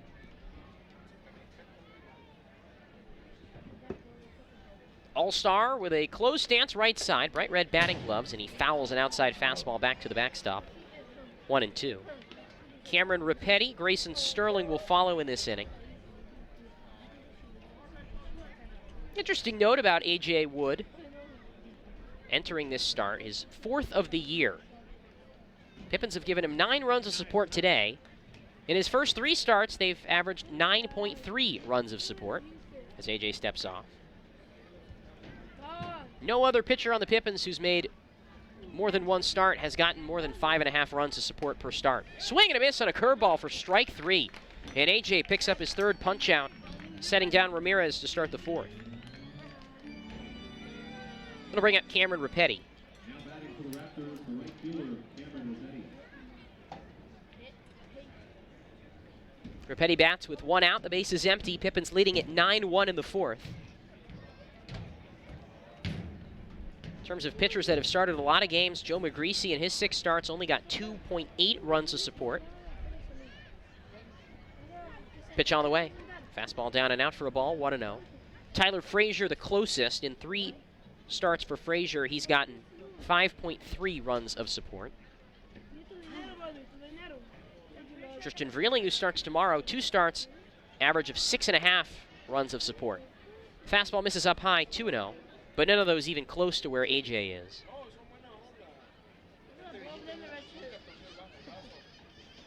(9-1) Pippins lead in the 4th. The pitch to Rapetti. And he takes a fastball way high, ball 3. A.J. so far today hasn't walked anybody, but now behind 3-0 on the right-handed hitter. The pitch. That's a fastball up high, ball 4. None of those pitches were really that close. And Wood loses Rapetti on a 1-out walk to bring up Grayson Sterling. Now batting for the Raptors, the left fielder, Grayson Sterling.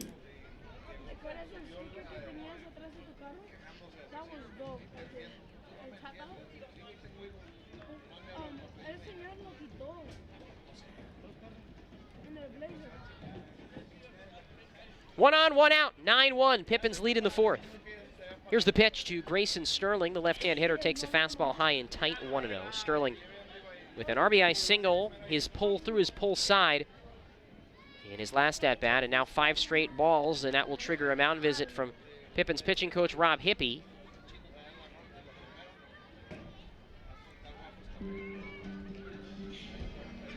Hippie out to the mound to talk with Wood. No action in the Pippins bullpen in a 9-1 game here in the 4th, but right-hander Carter Powell, a Seattle area native, is in the bullpen for the Raptors.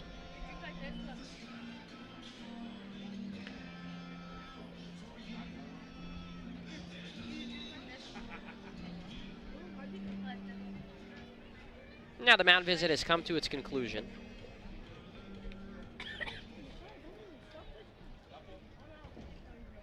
And the righty faces the lefty again with a count 1-0. Here's the pitch. Fastball high and away, but that did not miss by much, and now it's 2-0 on Sterling. But AJ has had issues with throwing strikes this year. 13 walks in 25 innings. 2-0 pitch. Fastball down and in, and now it's 3-0. And the Pippins, with this big lead, can afford to let him work through some of these command inconsistencies as they stand.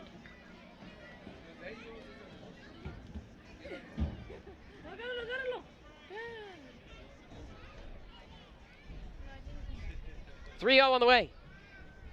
Wood fires. There's a fastball that dots the knees for a strike. 3-1. Again, we've talked about it ad nauseum over the course of the season, but A.J. Wood is one of the least experienced pitchers on this roster. And it has been a long journey for him. 3 schools in 3 years. 3-1 pitch. Fastball outside for ball 4. And back-to-back walks have put 2 on with 1 out for Justin Boyd. As the Pippins start to get a right-hander warm in the bullpen. That's Mark Wanarovich that's throwing. Carter Powell still loosening for the Raptors.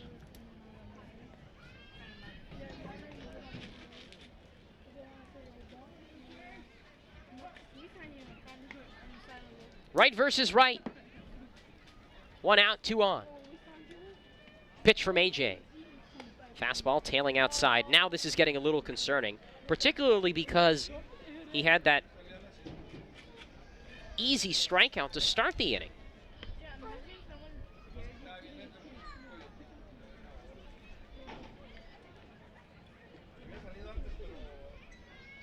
"1-0, down and away, 2-0. 2 balls and no strikes on Boyd, who flied to center in his first at-bat. Wood has missed with 10 of his last 11 pitches after a strikeout to start the inning. Pippins leading by a score of 9-1 here in the 4th. 2 on, 1 out. And the pitch from AJ. Fastball just below the knees, 3-0 on Boyd. Wood in danger of walking the bases loaded after not walking a batter in the first 3 1/3 innings.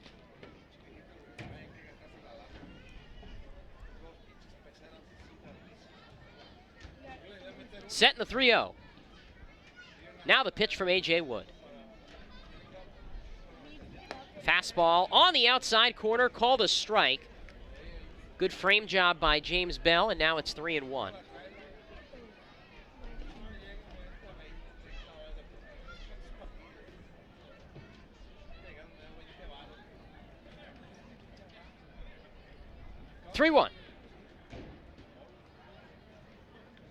A.J. deals. And a fastball, that dots the outside corner. Now it's 3-2, and this is a good job of working back.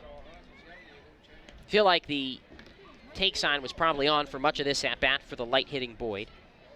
2 on, 1 out, 9-1 the score. Pippins in the lead here in the 4th. Middle infield at double play depth as the righty Wood looks to get out of this. Payoff pitch. Pop fly, right side, high in the air, well out of play, over the seats and into the concourse.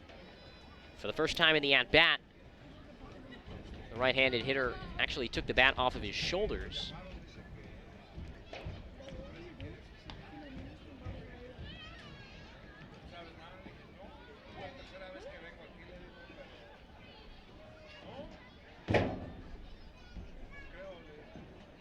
"3-2. And the pitch. Slider outside, couldn't get the chase. And now the bases are loaded with 1 out for Dominic Enbody. And we'll see if AJ even faces the left-handed hitter, who singled off of him the opposite way in his first at-bat. Although it was a bloop single, it was still a single. Mark Wanarovich ready and done throwing in the Pippins bullpen, but it's going to be Wood to face Enbody. Bases, nope, it won't. Looked like it was, but now Rob Hippie out of the bullpen to relieve Wood, who fails to make it out of the 4th inning, and Mark Wanarovich to do some cleanup in relief. Entering with the bases loaded and 1 out Take a break and tell you about the new right-hander after this on the Nathan's Famous Broadcast Network. Call this home. That's where I belong. That's where I belong. Call this home. That's where I belong. That's where I belong. Finding the right home is inspiring. That's why at Banner, we listen, learn, and help you find the home loan that lets you achieve your dreams. That's where I belong. Les Schwab is proud to introduce two of our best tires ever just in time for summer road trip season. There's our exclusive open range AT that we believe is our quietest, smoothest, and best all-season traction tire ever.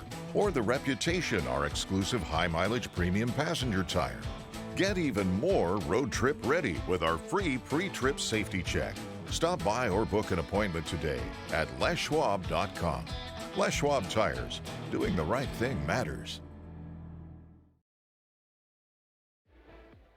Nothing is sweeter for the warm summer months than a great scoop of Baskin-Robbins ice cream. Your Baskin-Robbins store right here in Yakima on South First Street proudly supports Yakima Valley Pippins baseball. Make sure you stop by and grab a cup or cone of your favorite Baskin-Robbins flavor at the South First location. And then, next time you're at Yakima County Stadium, try out their awesome baseball medley. Baskin-Robbins ice cream and Pippins baseball will make your summer memorable.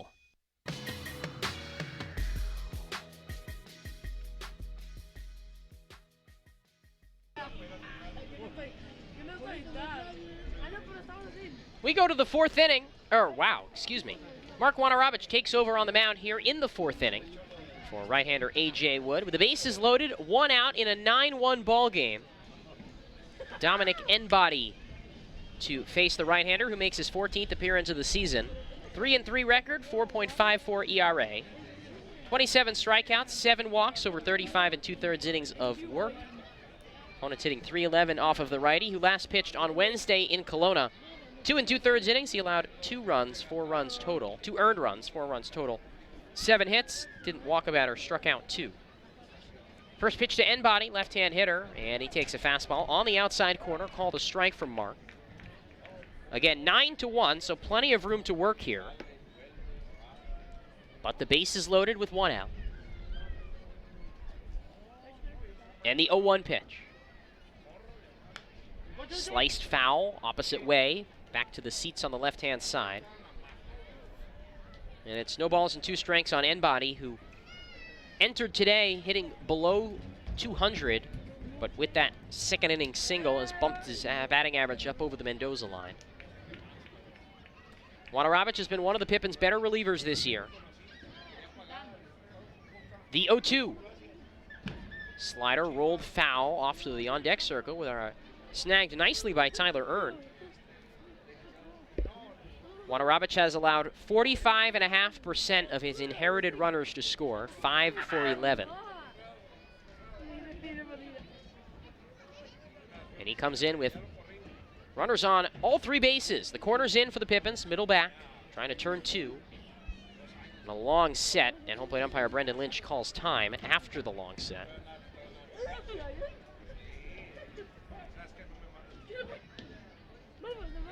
Another 2-strike pitch coming to Enbody. And Mark steps off again. Him and Bell don't appear to be on the same page here. Mark looking in again, long glance. Here's the set in the 0-2. Fastball up and away for a ball, 1-2. Enbody, a catcher by trade. Has done some DHing this year, but catching today for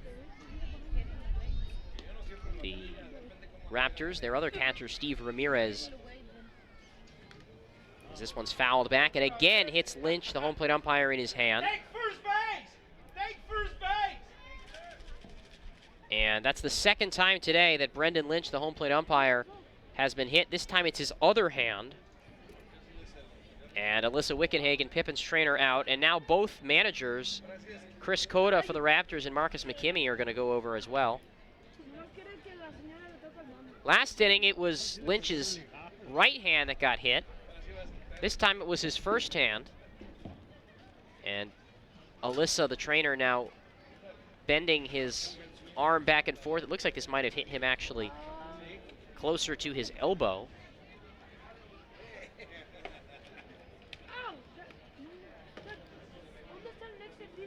Pippins leading it 9-1 with the bases loaded in the top of the fourth.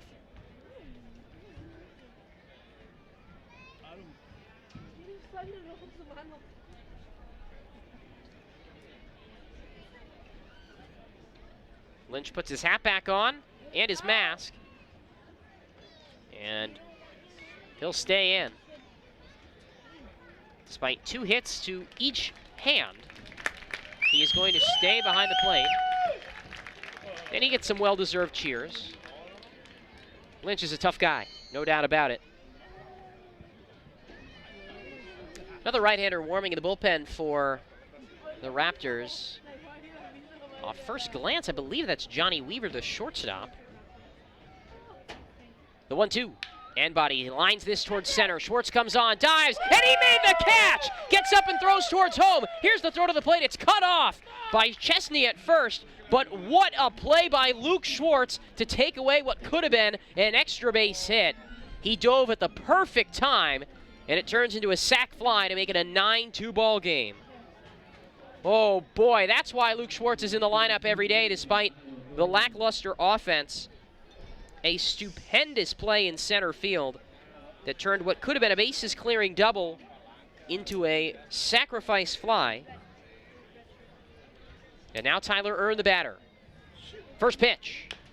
High chopper, right side of the infield. DiCarlo from second charges, makes the sidearm throw from the infield grass in time, and the inning is over. Mark Wanarovich comes in and sets out the fire. Only 1 run in on no hits, no errors, and 2 runners stranded. We go to the bottom of the fourth. Pippins lead 9-2 on the Nathan's Famous Broadcast Network.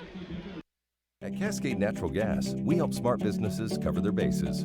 Old, new, and in between. No matter the age of your building, they all benefit from energy-efficient choices. Cascade Natural Gas offers a long list of incentives for energy-efficient upgrades. Upgrades that save your business money every day. Become one of the many Cascade business owners benefiting from the quality, comfort, and savings of energy-efficient upgrades. Join Team Energy Efficiency and take advantage of rebates from Cascade Natural Gas. What does traveling really cost you? After all the hassles and spendings along the way, how much do you really save?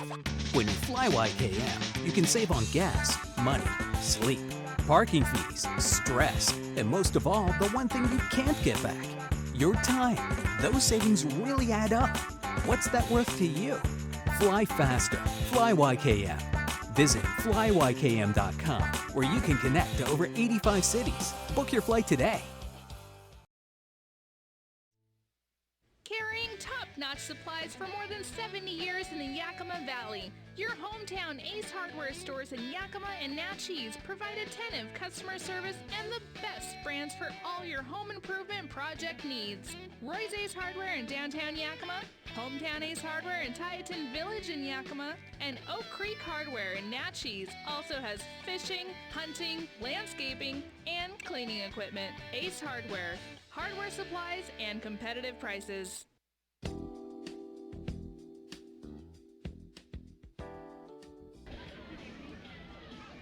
New pitcher into the game for Ridgefield as we go to the bottom of the fourth, and it's right-hander Carter Powell. Tonight's fourth inning sponsor, Les Schwab, set the standard for tire service more than 65 years ago, and they continue to go out of their way to put you on your way. With 3 locations in Yakima and Sela, the dedicated professionals at Les Schwab provide useful advice and excellent service every day. At Les Schwab, doing the right thing matters. It's right-hander Carter Powell that takes over. 9th appearance of the season, 8th in relief for the right-hander. 6'4", 215 pounds out of Bothell, Washington. 0-1 on the year with an ERA of 5 even, 9 innings of work. He's struck out 7, walked 14, and opponents hitting .219 off of the righty, who's out of Chandler Gilbert Community College in Arizona.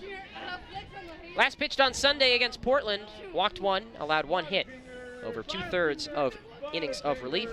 Faces Aiden Welch, who led off last inning as well. First pitch right on right.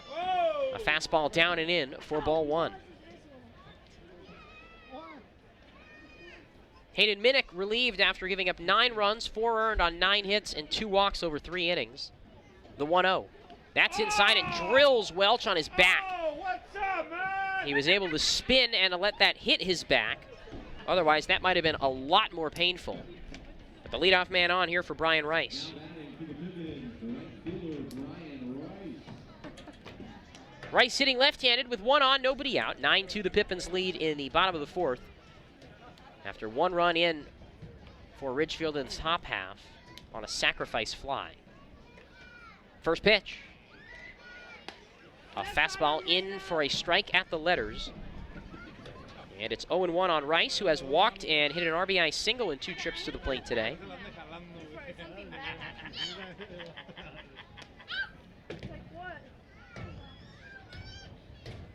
Quick glance to first, where Hicks holds on. Aiden Welch. Earn even with the bag at third. Middle infield close to the bag, looking to turn 2. The pitch. Fastball down and away for a ball, and it's 1-1 on Rice.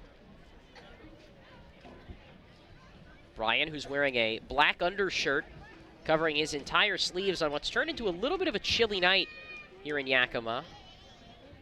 Down into the mid-70s with the smoke still covering much of the outfield view.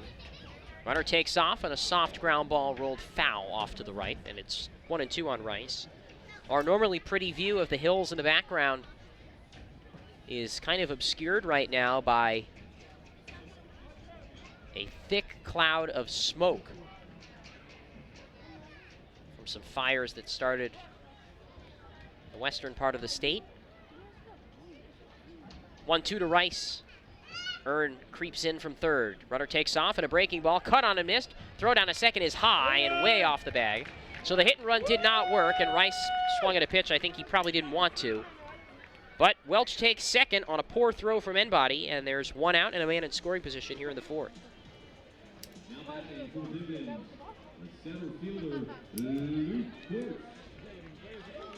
Let's go, Luke! Here's Luke Schwartz, 1 on, 1 out, 9-2 the score. Pippins on top in the 4th. Righty set, looks at second. Now he delivers. And a slider gets away from Enbody, the catcher. Welch hustles into third and slides in feet first, safe on the pass ball. And it's 1-0 on Schwartz, who had a single in his first at-bat. A fly out in his second. The infield in for Ridgefield.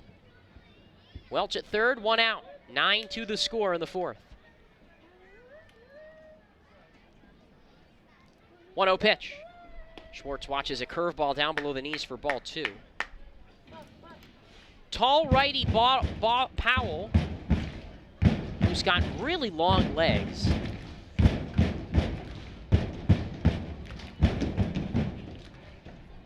And long, lanky arms as well. High leg kick, now the pitch. That gets inside, and did it hit Schwartz on his leg? He dove out of the way and fell face first onto the ground to avoid getting hit. And it's now 3-0 on Schwartz. Tanner Parker on deck. And with first base and second base open, walking Schwartz wouldn't be the worst thing in the world for Powell.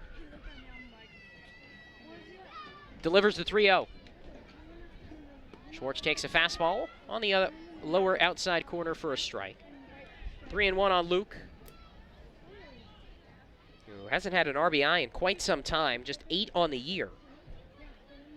Made a masterful defensive play in the top half of the inning. 3-1. And he watches a fastball up high for ball 4. Schwartz reaches. And there's 2 on, 1 out for Tanner Parker.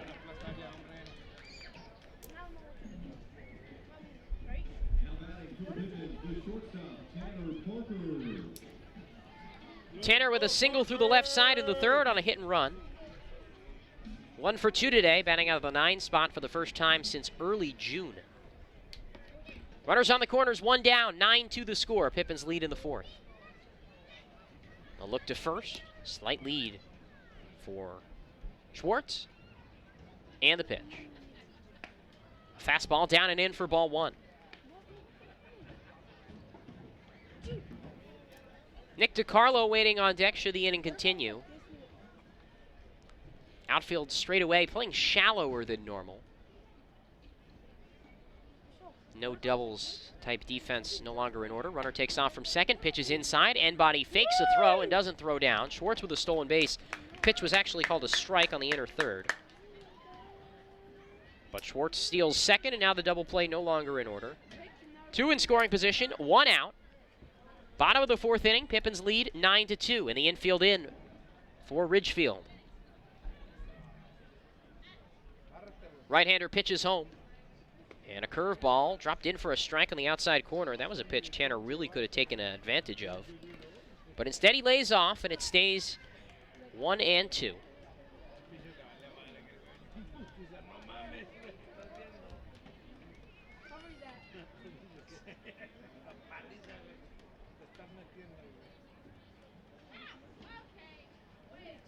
One, two. Curveball, grounded right side. Second baseman Boyd bobbles, stays with it, throws to first in time, but that bobble allows Welch to come in to score, and the Pippins add another one on. They're in double digits. It's 10-2. Now Justin Boyd had a chance of holding both runners, but by bobbling it, he allowed both to advance. So Parker with an RBI ground out. Welch scores, Schwartz gets to third, and now back to the top of the order for Nick DiCarlo. 4th at-bat in 4 innings for DiCarlo. Right-handed batter, first pitch. Curveball on the inside third, called a strike, and DiCarlo shakes his head in disgust.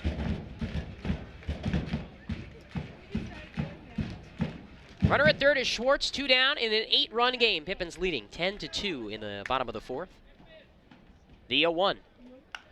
Soft liner, dropping into right field, and that's in for a base hit. Nick DiCarlo with an RBI single as Luke Schwartz scores.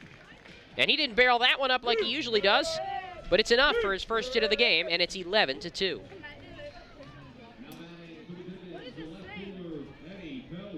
Now Eddie Pelk digs in. Perhaps a little early, but Pelk maybe on the cycle watch. A homer in his last at-bat, single in the first.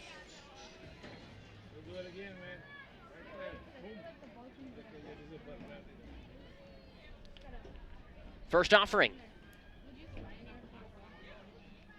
Eddie takes a fastball down and away for ball 1. Pippins had a cycle in their history. 11-2 the score in the bottom of the 4th. Pippins on top. Here's the 1-0. Pelk takes a fastball in the dirt. Anybody able to keep that from rolling too far away from him, but the count now 2-0. Carter Powell was a freshman at Chandler Gilbert Community College this year, an ERA of 7.15 in 9 appearances. Command issues were evident, but he did strike out 2 batters an inning, something he has done not even half of here in Ridgefield. 2-0 to Pelk. Fastball downstairs for ball 3. A right-hander starting to toss in the bullpen down the right field line for Ridgefield. That's Ethan Clough, another command-challenged righty. Off the third base side of the rubber, Powell glances at first, now sets tan glove, shoulder high. 3-0 to Eddie. Taking all the way, and he watches a fastball drop in on the outside corner for strike 1. 3-1 on Pelk. Sawyer Chesley waiting in the on-deck circle.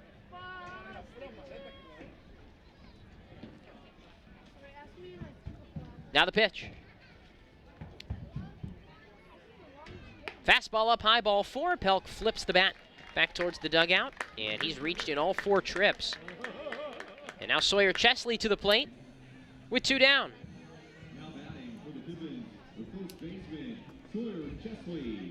2 on, 2 out. Pippins lead 11-4 in the bottom of the 4th inning. And Chesley, one of the more interesting characters to come through this revolving door of Pippins players this year. And I mean interesting in a very good way, I should preface. Anytime you get somebody that comes back from a year-long mission to South America, they're bound to have some interesting stories to tell. First pitch to him, a curveball at the knees for strike 1 call. Spent it in southern Chile, near the Argentina border. I guess technically all of Chile is near the Argentina border, since that country's not very wide. The 0-1. Swing and a miss at a curveball in the dirt, 0-2. And with my father being from that area, from Argentina, I, of course, took an interest in some of Sawyer's story from his travels down there for a guy from Southern California. Laguna Beach is where he calls home. 2 on, 2 out. Pippins ahead 11-2 in the fourth. Here's the 0-2. Both runners take off, and the pitch, a curveball grounded through the left side and into the left field for a base hit. DeCarlo around third. He'll score easily. Throw to third is way off the line. Pelk takes off. He's headed home. Chesley in a second, and Chesley now headed for third. Pelk scores. The throw to third is not in time. It's a double and an error from the left fielder Grayson Sterling. 2 runs in, and it's 13-2, the Pippins lead.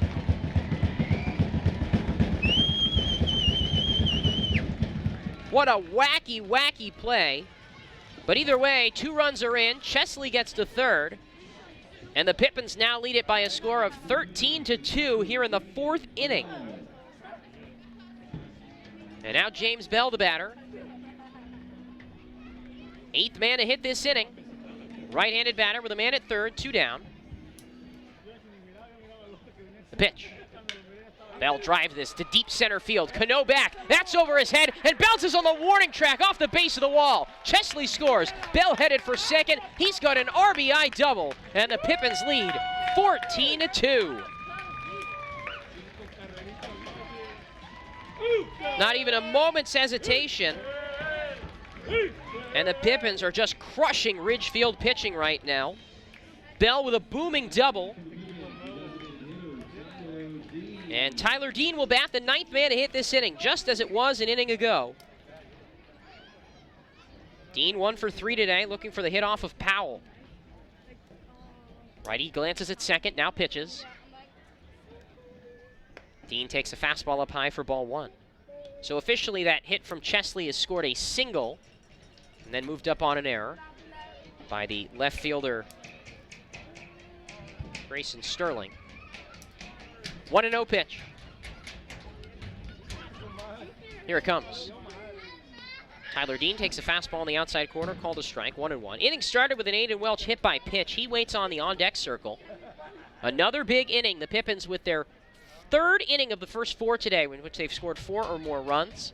They lead it 14-2 here in the bottom of the 4th. And the 1-1. Fastball down and in, and it's 2-1 on Dean. And not only is this a blowout, but this is a blowout early, so that could lead to some interesting things the later we get into this game. Maybe some pitchers hitting, hitters pitching. Could make for a weird finish. 2-1. The pitch. Tyler grounds this softly towards second. Boyd fields, shuffles over to second, throws on to first, and the inning is over. Pippins, though, pick up 5 runs on 3 hits, 1 error. They leave 1. And we go to the 5th with Yakima Valley on top, 14-2 on the Nathan's Famous Broadcast Network. Puget Sound native Mike Runyon can fit more in a day than most, which is good, because in addition to being a craft beer pioneer and working parent, he grows his own food, rides BMX, and has even been known to try a chainsaw carving or 2. Mike's defined by his differences. At Heritage Bank, we think differences can build a better bank, too. That together, we're more than a community bank, but rather a community of banks, which means more ideas for his business and yours. Sure, Drunk You is a pretty cool guy. But he's not exactly what you would call reliable. He's not a maker of great decisions. Or, for that matter, even adequate decisions.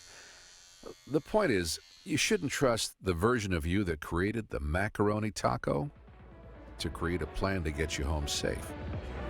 Make a plan before you party.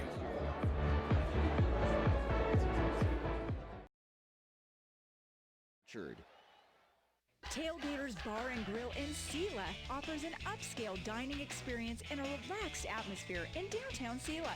With savory entrees and specialty drinks, Tailgaters provides something for customers of all ages. Cheer on your favorite team in the restaurant while experiencing 1950s charm with a modern twist.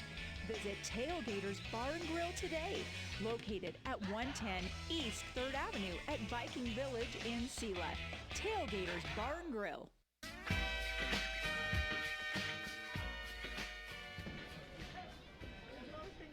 Pippins leading 14-2 as we go to the 5th inning. Johnny Weaver to lead off the top of the order for Ridgefield. And a fastball taken down low by Weaver from righty Mark Wanarabich. And it's 1-0 on the Ridgefield shortstop. 1-0 pitch. Fastball reached for and grounded softly to shortstop. Parker Fields throws on to first in time, one away. Really nice play by Tanner Parker to start the 5th. And there's one down to bring Willie Cano to the plate.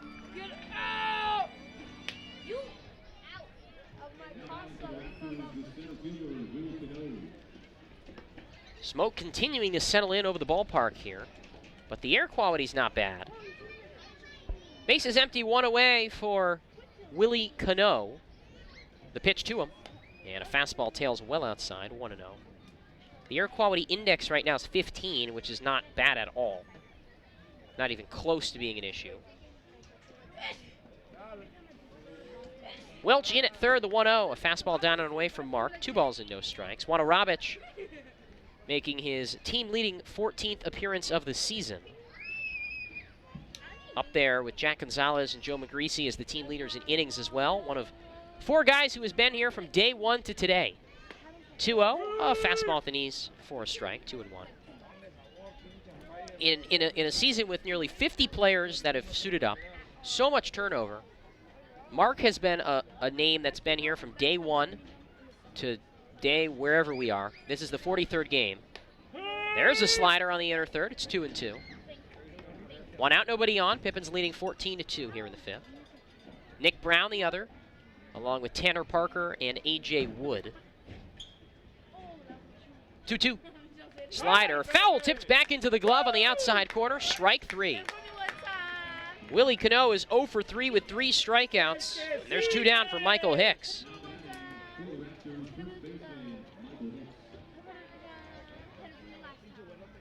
Now Hicks bats. Left-handed hitter, Michael Hicks. 14-2 the score in the 5th. Nobody on, 2 down.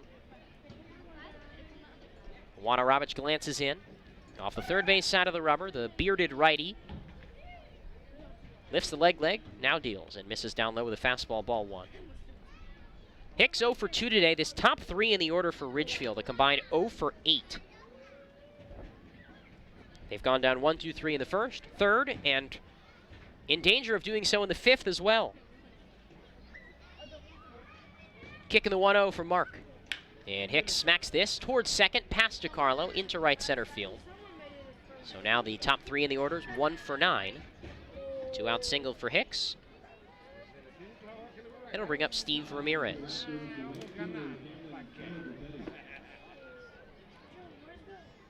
Ramirez 1 for 2 today. Double and a strikeout in 2 trips. Rising sophomore at Riverside City College down in Riverside County, California. Mark Wanarabich, a Southern California native himself, but he plays college baseball in the Bay Area. And he misses down and away with a fastball for ball 1. Cal State East Bay. Same conference as a couple of other Pippins. Kyle Dean from Cal State and Monterey Bay. The pitch. And a hard line drive right at Tanner Parker. The shortstop goes down to a knee, snags it, and the inning is over. Raptors strand a 1-out single. We go to the bottom of the 5th, 14-2 the score. Pippins ahead on the Nathan's Famous Broadcast Network. Call this home, that's where I belong, that's where I belong.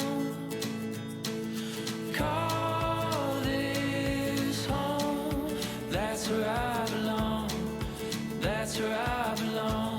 Finding the right home is inspiring. That's why at Banner, we listen, learn, and help you find the home loan that lets you achieve your dreams. That's where I belong. Our staff loves baseball, and we know how to match you with the perfect vehicle that fits your baseball lifestyle. We know that you'd rather be getting ready to head to the field or the big game, so we make sure you have the most efficient and stress-free experience as possible. So if you're a baseball fan in the market this month for a newer vehicle, go online or give us a call so that you can set up a time for you to experience our easy and upfront pricing and our hands-on trade-in process that will really ensure you have a great experience and get a great value while shopping with us. Harvest Auto, where we're happy to support you and the activities you love.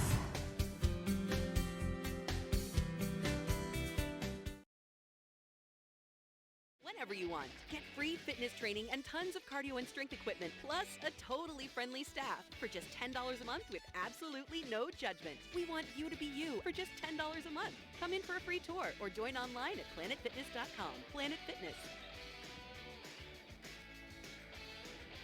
Annual membership fee applies. Participating locations only. See club for details.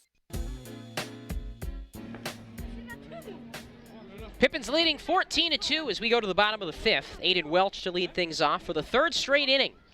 First pitch from Carter Powell, a breaking ball down and away for ball one. Welch led off the third inning with a flyout. Pippins scored 4 runs. Led off last inning with a hit by pitch. Pippins scored 5 runs. Now he leads off again. 1-0. Fastball on the outside corner, called a strike. Now that was a strike, but you don't normally see umpires give a strike when a catcher can't collect a ball. And Ramirez had to move his glove because it popped out. It's the right call, but it's not the one you see very often. Earn in on the grass at third. Pitches in for a strike, 1-2.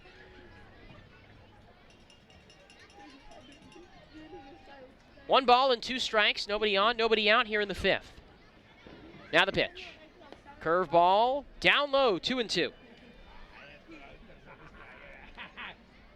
And the catcher N-Body had tried to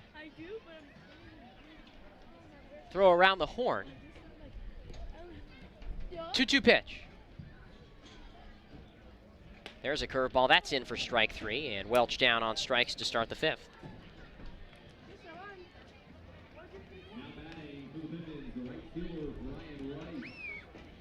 It'll bring up Brian Rice, 1 for 2 on the day. Strikeout in his first at-bat against Carter Powell.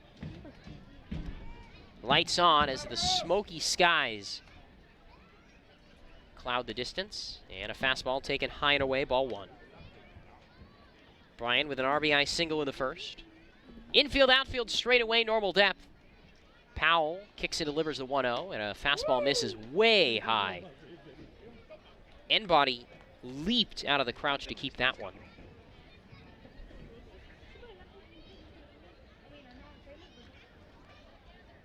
Two-0 pitch. Open stance left side for Rice. Now here's the pitch. And there's a high fly ball, shallow center.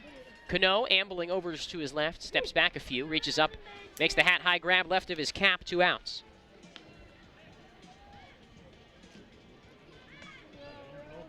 For the first time all game, the first 2 batters of an inning for the Pippins have gone down. Reminder that the 5th inning is brought to you by Denny's, located at 3704 Fruitvale Boulevard in Yakima, at 2603 Rudkin Road in Union Gap. Kids eat free at Denny's from 4 to 10 on Tuesdays and Saturdays. You can get a 20% off coupon at the Orchard just for attending a game. Pitches outside to Luke Schwartz, 1-0. The Pippins are proud to partner with Denny's in Yakima and Union Gap. 1-0 pitch. Fastball high and tight, and Schwartz turns out of the way of that. 2-0.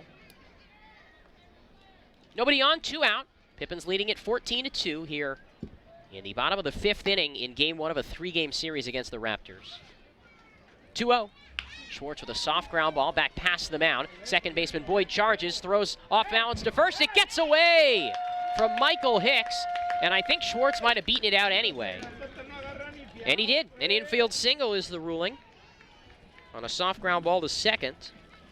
The Pippins do not go down 1-2-3. Now Tanner Parker hits.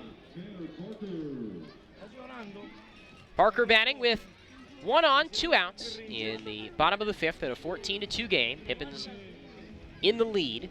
Left-handed hitter, right-handed pitcher. 1 for 3 day for Parker, and RBI ground out his last try. First pitch from Powell. Fastball below the knees for ball 1. Powell started every batter this inning with a ball. Equivalent balls and strikes through his first 42 pitches. 1-0. Fastball down and in. Enbody reached across his body to keep it in front of him, and he has had a busy day behind the plate. Not envious of what Enbody has had to do back there.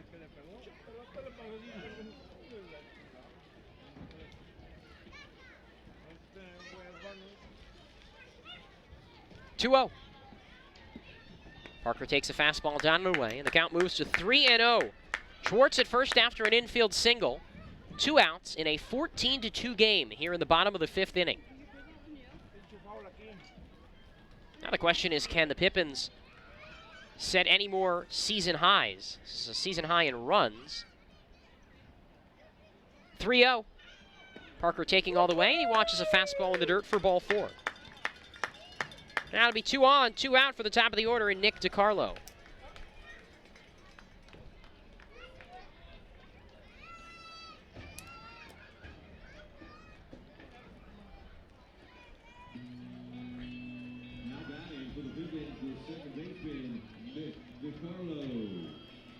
DiCarlo hitting from the right side with 2 on, 2 out. Time called by home plate umpire Brendan Lynch before the pitch can be thrown. 14-2 Pippins. Righty set. Peers at second. Kicks and fires. Breaking ball bounces away from Enbody, but neither runner moves up. And it's 1-0 on Nick DiCarlo. RBI single in the 4th. He's scored 3 runs today despite being 1 for 4. And he's now batting for the 5th time in 5 innings.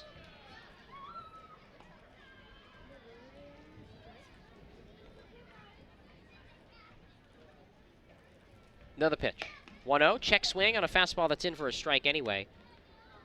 And had that not been a strike, that would have been an interesting appeal because I think that was right on the money. DiCarlo checked his swing at about the perfect time, but there was a chance he might have broken the plane. Would have been interesting to see on a side angle. The 1-1. That ball's driven pretty deep out to left field. Sterling going back, and he makes the catch in the gap as that one kind of died in the air a little bit. And the Pippins are scoreless here in the 5th. They strand a couple on a hit and a walk, and we go to the 6th inning in a 14-2 game. Yakima Valley on top on the Nathan's Famous Broadcast Network. What does traveling really cost you? After all the hassles and spendings along the way, how much do you really save? When you fly YKM, you can save on gas, money, sleep, parking fees, stress, and most of all, the one thing you can't get back, your time. Those savings really add up. What's that worth to you? Fly faster. Fly YKM. Visit flyykm.com, where you can connect to over 85 cities. Book your flight today. Les Schwab is proud to introduce 2 of our best tires ever just in time for summer road trip season. There's our exclusive open range AT that we believe is our quietest, smoothest, and best all-season traction tire ever. Or the Reputation, our exclusive high-mileage premium passenger tire. Get even more road trip ready with our free pre-trip safety check. Stop by or book an appointment today at leschwab.com. Les Schwab Tires. Doing the right thing matters. Puget Sound native Mike Runyon can fit more in a day than most, which is good because in addition to being a craft beer pioneer and working parent, he grows his own food, rides BMX, and has even been known to try a chainsaw carving or 2. Mike's defined by his differences. At Heritage Bank, we think differences can build a better bank too. That together, we're more than a community bank, but rather a community of banks, which means more ideas for his business and yours.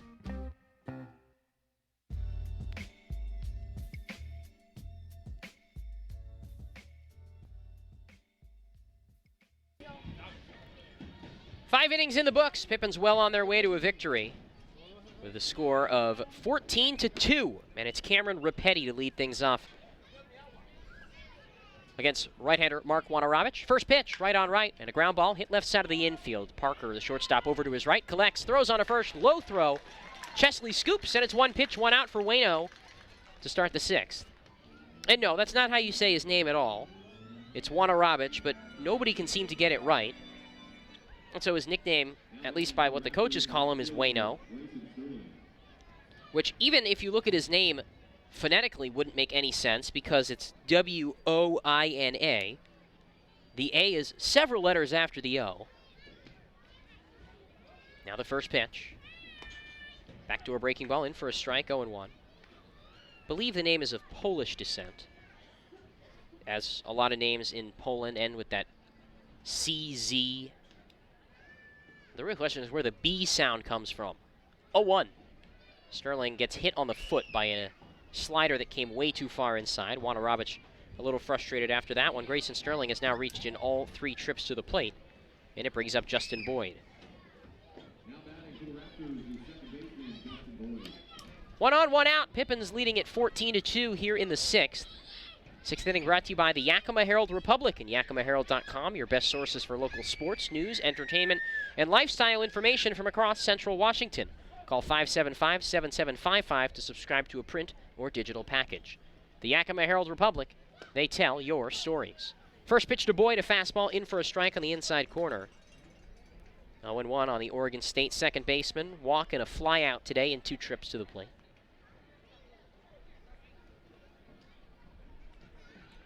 Athletic, 6'1", 185-pound frame, even stance right side, and he watches a fastball down and out. It's 1-1. Colorado native, went to Legend High School. That's a pretty cool name for a high school. Right-hander Brandon Steele is warming the bullpen for Ridgefield as Boyd watches a slider up high, 2-1. It's a pretty good opportunity for Mark today.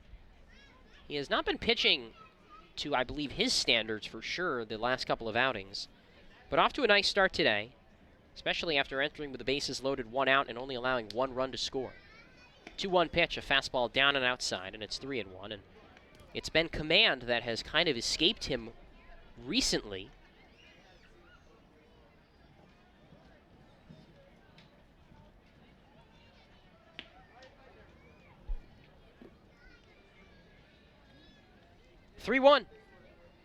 Fastball driven out to left field. Pelk over to his left. That's past him and headed towards the gap. Sterling around second. He's headed for third. Pelk up with the ball in left field. Fires towards the cutoff. And that holds Sterling at third. It's a double for Justin Boyd, his 6th of the year. And there's 2 in scoring position with 1 out for Dominic Enbody.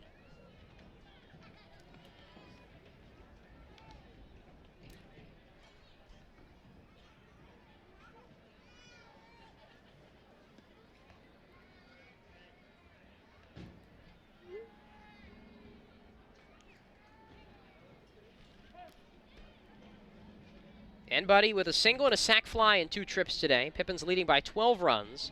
And the pitch. Backdoor slider in for a strike on the outside corner. The good thing about this is that a game like this should be able to really save the Pippins pitching staff. They don't have to use a lot of relievers. They could probably throw a couple of position guys if they wanted to. 0-1.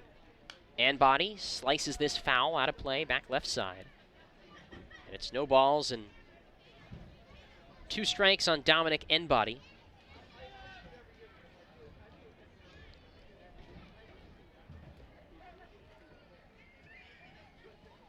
Sterling at third, Boyd at second. Corners in for the Pippins in a 12-run game. 1 out in the 6th. Pitch home.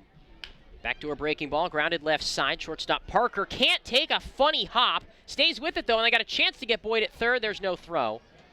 That took a weird hop on the infield. And a run is in to make it 14-3. It scored an error on Parker, the shortstop, which I guess is fair on merit, but that was an impossible hop for anybody to field.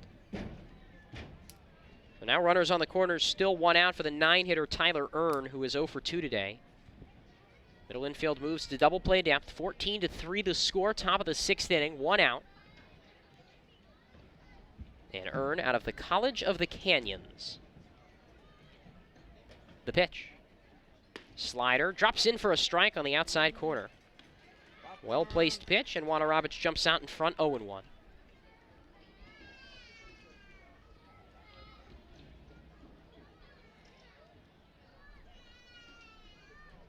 A 1. Slider, same spot, called a strike on the outside corner, 0-2. Earn out of the College of the Canyons, which is where Chris Cota, Raptors head man, coaching at third right now. That's where he is the head coach at. There's a right-hander warming in the bullpen, Peter Allegro for the Raptors right now in shorts. He's not even in a jersey. The pitch. Fly ball down the right field line, foul. I would say maybe that's his bullpen, but none of the coaches are watching him, so he's not throwing a synchronized bullpen of any kind. Runners on the corners, 1 out, 14-3. The Pippins on top in the top of the 6th inning. Now a coach has gone over to watch Allegro, so perhaps this is a bullpen. 0-2. Swing and a miss. He got him with the outside slider. And earned down on strikes. 2 out here in the 6th.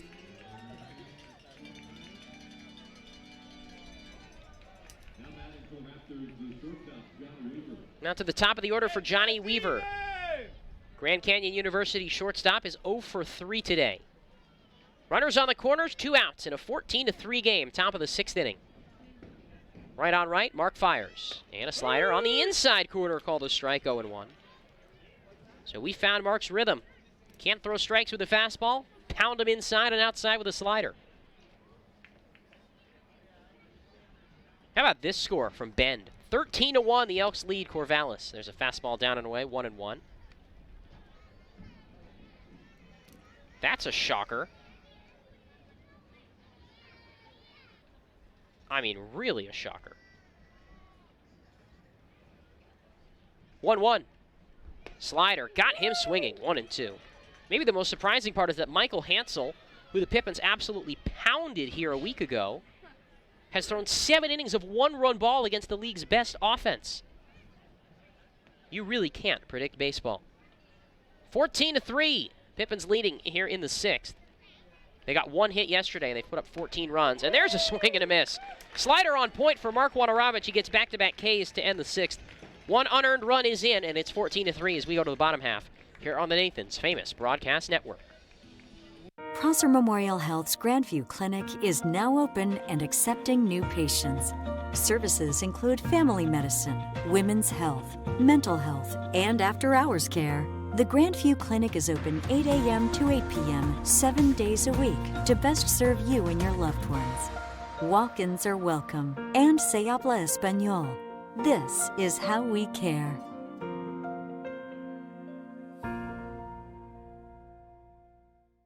At Cascade Natural Gas, we help smart businesses cover their bases. Old, new, and in between. No matter the age of your building, they all benefit from energy-efficient choices. Cascade Natural Gas offers a long list of incentives for energy-efficient upgrades. Upgrades that save your business money every day. Become one of the many Cascade business owners benefiting from the quality, comfort, and savings of energy-efficient upgrades. Join Team Energy Efficiency and take advantage of rebates from Cascade Natural Gas. Traveling really cost you? After all the hassles and spendings along the way, how much do you really save? When you fly YKM, you can save on gas, money, sleep, parking fees, stress, and most of all, the one thing you can't get back, your time. Those savings really add up. What's that worth to you? Fly faster. Fly YKM. Visit flyykm.com, where you can connect to over 85 cities. Book your flight today.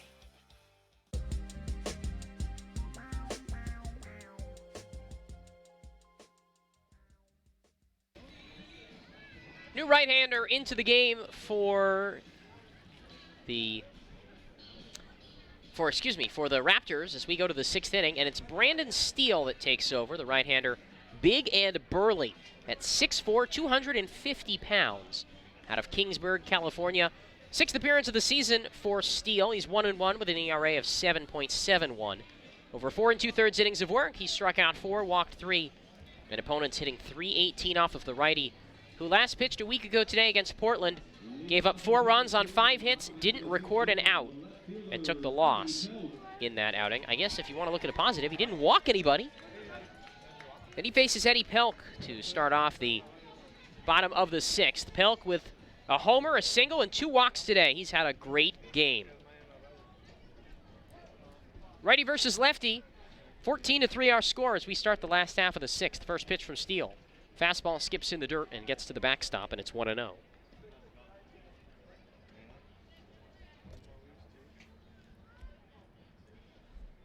Pelk with the green high socks pulled up underneath his over his white pants.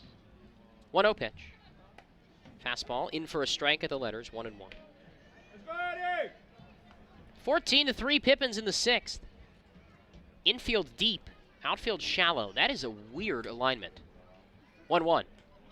Curveball inside, 2-1. Particularly on a guy who's already taken you deep once today. You'd think they'd play the outfield back as well. 2-1 to Eddie.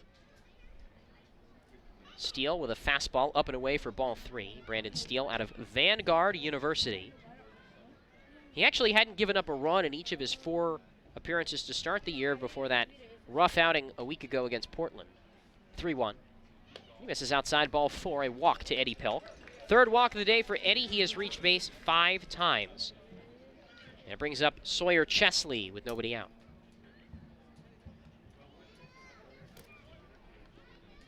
(14-3 Pippins). In the bottom of the 6th inning, as right-hander Brendan Knipp starts to warm in the bullpen for the Raptors. 14-3 the score in the 6th. And the first pitch. Fastball skips in the dirt, gets all the way to the backstop, nowhere close on that wild pitch. And Pelk leisurely jogs his way up to second. He's the 15th run of the game, potentially, for the Pippins.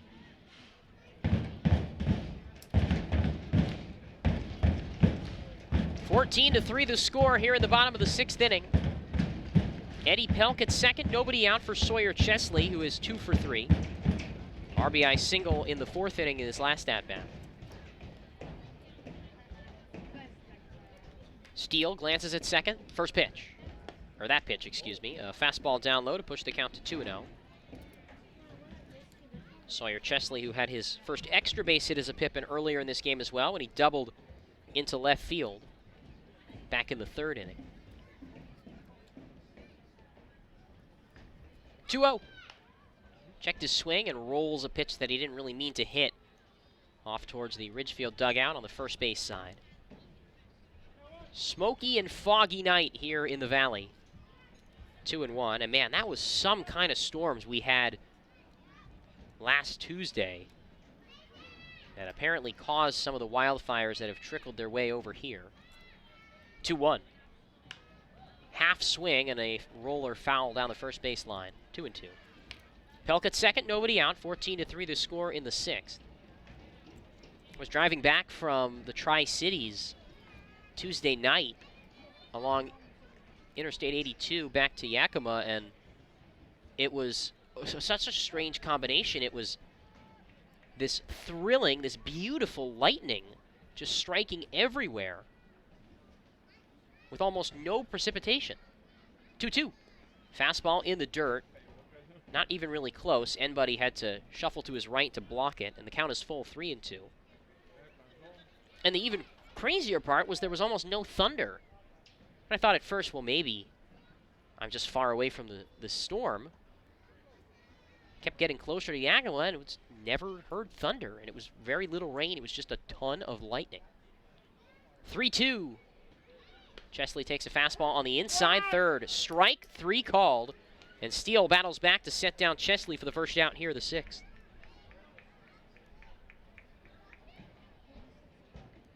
Brings up James Bell. Man, it's second, 1 down in a 14-3 game in the bottom of the 6th. Now the pitch from Brandon Steele. Fastball at the knees for a strike, 0-1. Steele looks more like an offensive tackle than a right-handed pitcher.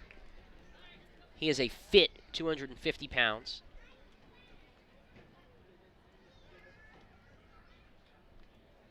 Corner's in. 0-1 to Bell. Fastball down and in, and it's 1-1 on James, having maybe his best game of the season so far. 3 for 4, 2 RBIs and a double. His only out was a hard fly out to fairly deep right field as well. Big part of the reason the Pippins are on top by 11 here in the 6th, after Ridgefield added another run in the top half. Fastball on the inside corner, called a strike to push the count to 1-2. Both bullpens quiet.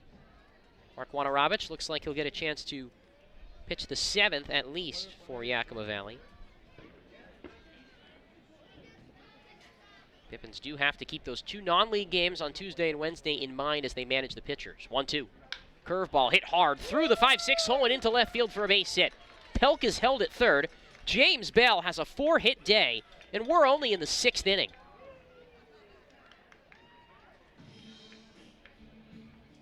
Now batting for the Pippins, the designated hitter, Tyler Dean.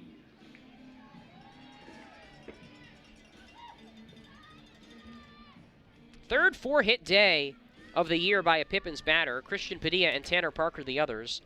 All of them coming in the last 2.5 weeks.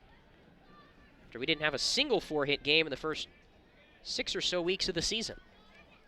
Tyler Dean bats with runners on the corners and hits a high chopper back up the middle. Shortstop Weaver steps on the bag for one, throws on a first, and the throw gets away from Hicks, the first baseman, and Dean hobbling around a little bit as he reaches first. Pelk scores to make it 15-3. Hopefully Tyler's okay. Remember, he bummed that ankle a little bit in Victoria last weekend. But he's back. It appears to be okay. Now Aiden Welch hits. After the 6 unassisted fielder's choice.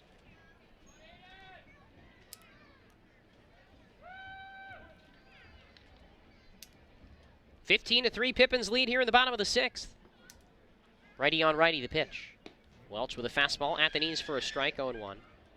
Aiden, one of the few guys in the lineup without a hit today. In fact, I'll rephrase that. The only guy in the lineup without a hit today, 0-for-3.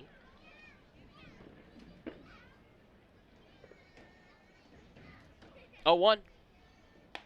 Inside with a fastball, and it's 1-1. Welch has struck out, flied out twice, and been hit by a pitch. Dean off of first, 2 down, 15-3 the score. Pippins trailing bottom 6, or leading bottom 6. And the pitch. High chopper to third, fielded by Earn, comes in on the infield grass, throws to first, and it's a sharp throw in time, and the inning is over. Pippins add another on a hit and a walk. And we go to the 7th inning. Yakima Valley leads 15-3 on the Nathan's Famous Broadcast Network. Our staff loves baseball, and we know how to match you with the perfect vehicle that fits your baseball lifestyle. We know that you'd rather be getting ready to head to the field or the big game, so we make sure you have the most efficient and stress-free experience as possible.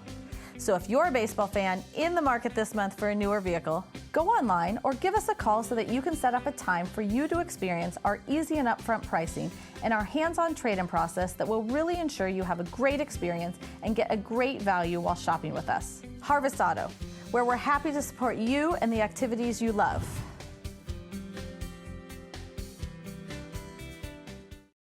Sure, Drunk You is a pretty cool guy, but he's not exactly what you would call reliable. He's not a maker of great decisions. Or, for that matter, even adequate decisions. The point is, you shouldn't trust the version of you that created the macaroni taco to create a plan to get you home safe. Make a plan before you party.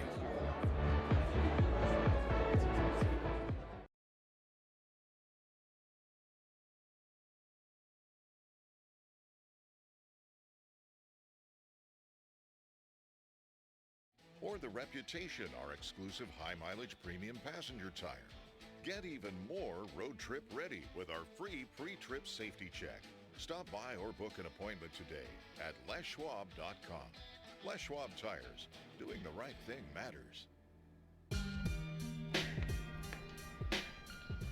First pitch at the top of the 7th inning to Willie Cano. The Ridgefield Raptors, a slider high and in. It's 1-0 on Cano. Pippins leading 15-3 here in the 7th.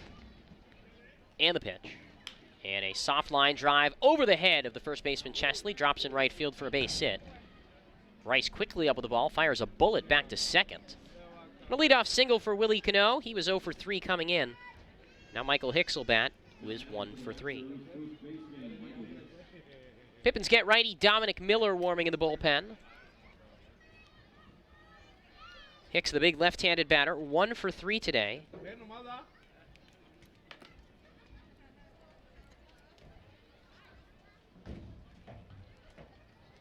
Righty on lefty. One on, nobody out. 15-3, Pippins on top here in the 7th. The pitch to Hicks. Backdoor slider in for a strike on the outer third, 0-1.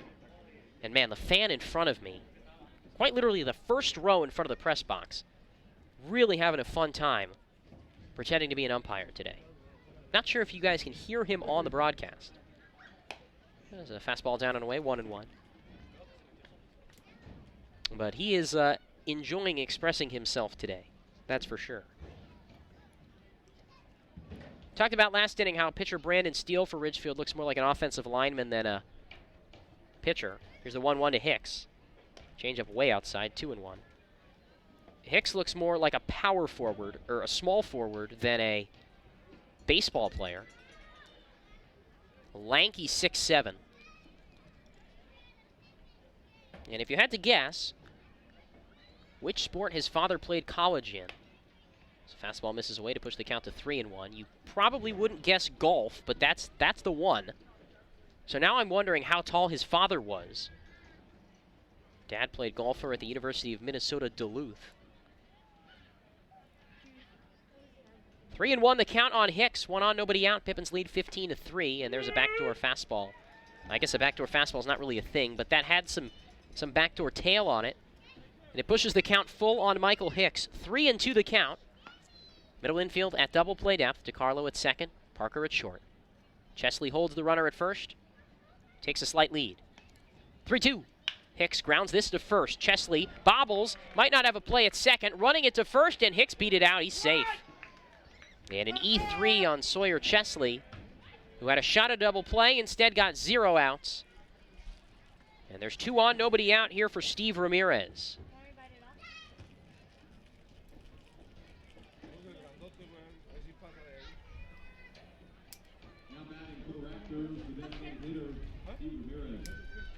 Ramirez hitting from the right side. He's 1 for 3 today.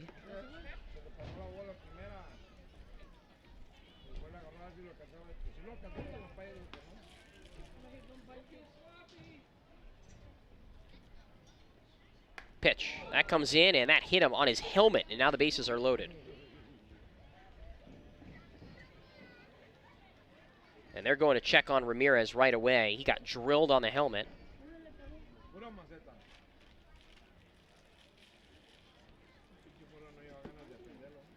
Both coaches and Alyssa, the Pippins athletic trainer, going to talk with Ramirez. Bases loaded, nobody out, as Dominic Miller warms in the Pippins bullpen. Wanarobich a little flustered. 15-3 our score. We're due for an out-of-town scoreboard update. Let's kick it. Portland 3, Wenatchee 3, bottom 6.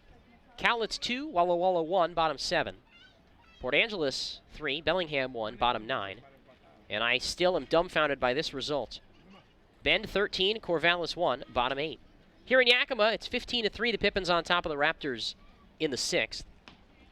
Whole coaching staff, as well as Alyssa, the Pippins trainer, who does a great job meeting with Steve Ramirez at first, who's got a smile on his face.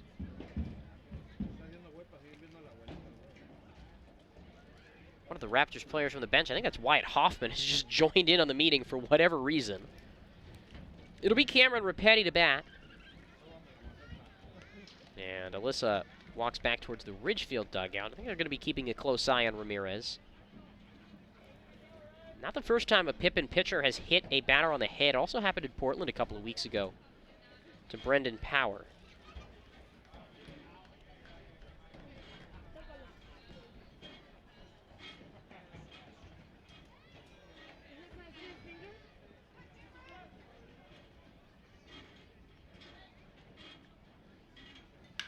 That's a fastball, line to deep center field. Schwartz back, still going. That's over his head and bounces towards the base of the wall. Cano is in, Hicks around third. Ramirez held at third. It's a 2-run double for Cameron Rapetti. And it's 15-5. The Raptors cut into the Pippins lead here in the 7th. And the struggles continue for Mark Wanarobich, who has not been the same reliever that he was in June for whatever reason. 2-run double for Rapetti to dead center field. Now Grayson Sterling, the batter. He has not been retired today. 1 for 1 with a hit by pitch, a walk, and an RBI single. 2 in scoring position. Nobody out in a 10-run game. Pitch on the way.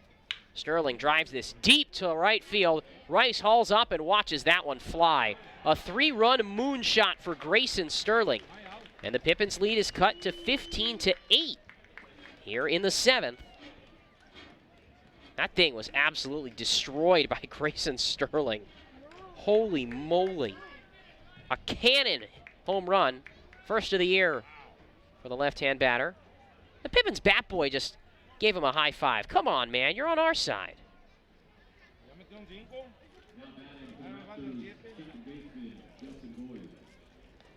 3-run homer. It's now a 7-run game as now Kyle Dean starts to warm in the Pippins pen. 3-run shot, and now Justin Boyd hits. The pitch. Ground ball, grounded to third, and past the glove of Welch into left field for a base hit. And another man reaches here against Wanarabich.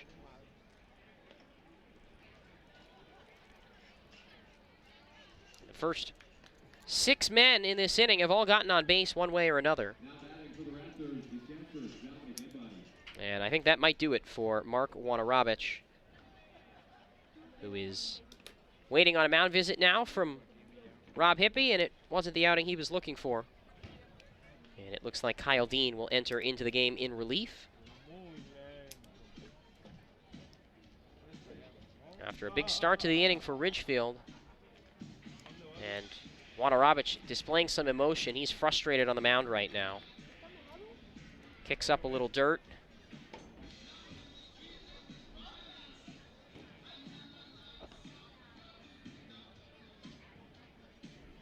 Still nothing yet, as Dean gets a couple additional throws in.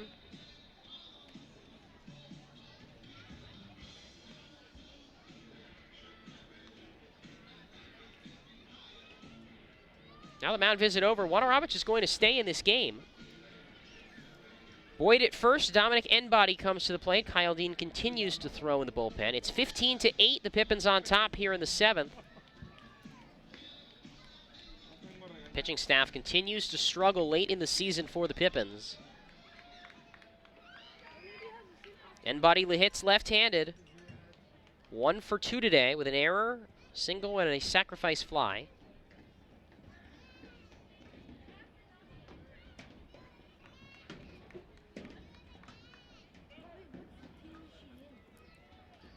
Right versus left. A glance at first. Now the pitch. And Enbody watches a strike, but it rolls away from Bell. And Boyd hustles into second on a passed ball. And it's 1-0 on the 8-hitter Enbody. Another long game here at the Orchard. We are easily going to crack 3 hours tonight. 0-1. Fastball grounded up the middle. Shortstop Parker to his left. Throws from behind the second base bag. It's in time. 1 away as Boyd makes it up to third. And it'll bring Tyler Earn to the plate. He's 0 for 3.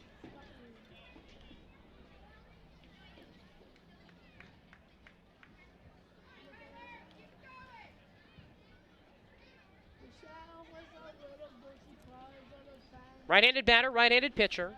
15-8 the score, top 7. 1 on, 1 out. Corners play in. Wanarabich deals. And a fastball up and in, ball 1. Would have to figure this is at least Mark's last inning. Started off the season really well. Last couple of weeks have been a bit of a struggle for him. 1-0. Fastball down and away, 2-0. There was even a stint where Mark was in the rotation. And unfortunately, he had some tough luck of having to face Corvallis twice in consecutive starts. Which, you know, it's Corvallis. They're pretty good. 2-0. Tough tapper foul. I think that hit Bell in the head. And the count moves to 2-1. Pippins leading at 15-8 here in the top of the 7th. The smoke has made it a really foggy night here at the Orchard. 2-1 on Earn, spelled E-R-N-E.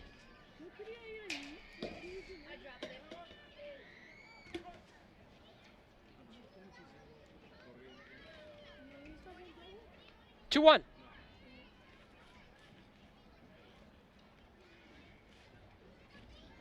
Swing and a miss at an outside slider. Whew, that was a beautiful pitch from Wark. It's 2-2.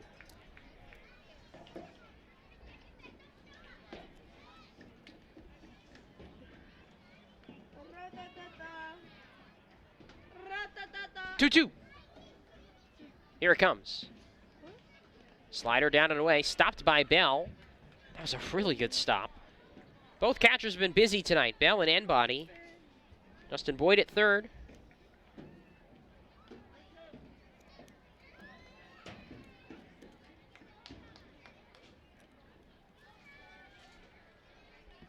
Three-two.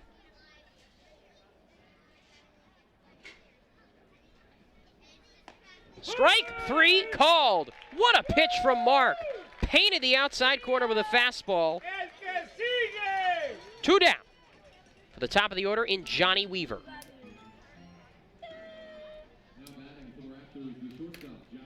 Five runs in this inning for Ridgefield, but the ninth man to hit this inning. Pippins trying to stop it right here. 15-8 the score. First pitch to Weaver, who is 0 for 4, and he pops this up to right. Rice comes in a few steps, really doesn't have to move a whole lot. It cups it 2 hands in front of his cap, and the inning is over. 5 runs on 4 hits, 1 error, and 1 left stranded. And we go to the bottom of the 7th inning. Stretch time at the Orchard. Pippins leading 15-8 on the Nathan's Famous Broadcast Network. Prosser Memorial Health's Grandview Clinic is now open and accepting new patients. Services include family medicine, women's health, mental health, and after-hours care. The Grandview Clinic is open 8 a.m. to 8 p.m. 7 days a week to best serve you and your loved ones. Walk-ins are welcome, and se habla español. This is how we care.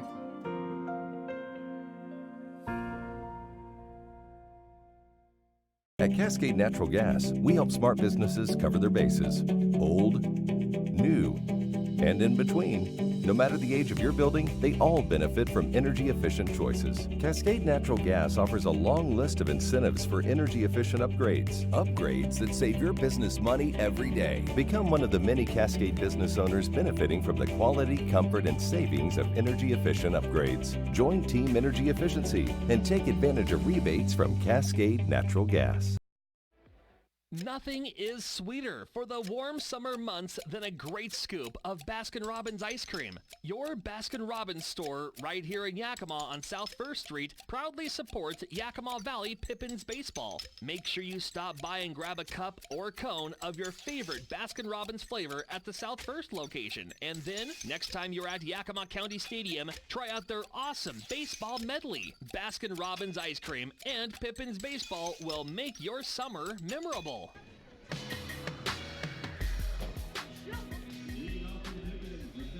Pippins lead by a score of 15-8 as we go to the bottom of the 7th inning here in Yakima.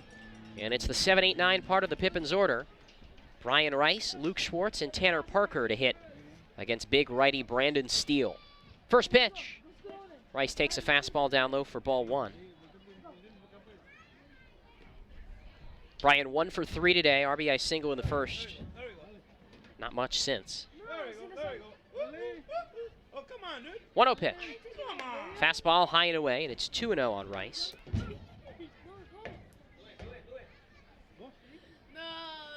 Infield deep, outfield shallow. Again, a very strange alignment the Raptors are using. 2-0.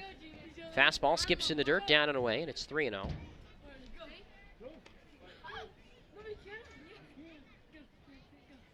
Three balls and no strikes.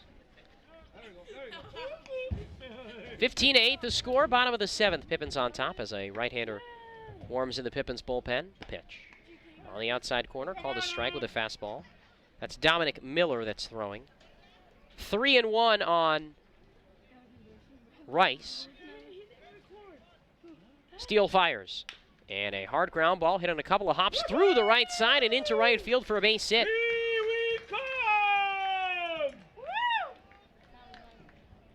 And a leadoff single for Rice. Luke Schwartz to the plate here in the 7th.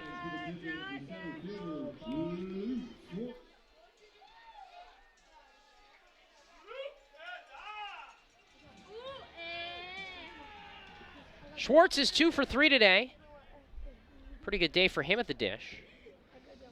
Batting average up to 187. Earn in at third, first pitch. Fastball below the knees for ball 1. Schwartz has at no point this year had his batting average above 200, but he is trending there with a much better month of July offensively. Right-hander Steele, beefy, looks over to first. Middle infield, double play depth. 1-0 pitch. Fastball, twisting foul, out of play right side, 1-1. 5 runs in the top of the 7th for the Raptors.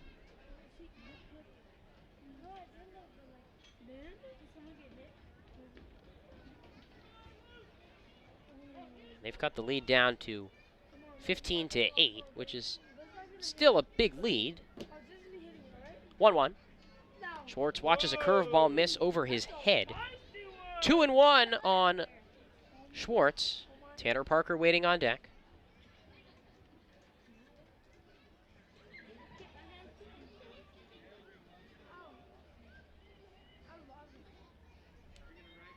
Two-one pitch. Rice takes off, pitches down and away, throw down a second, tag applied, he's safe. Rice steals second on a pitch down and outside. And it's 3-1 with a man in scoring position, nobody out in a 15-8 game. Pippins leading in the bottom of the 8th.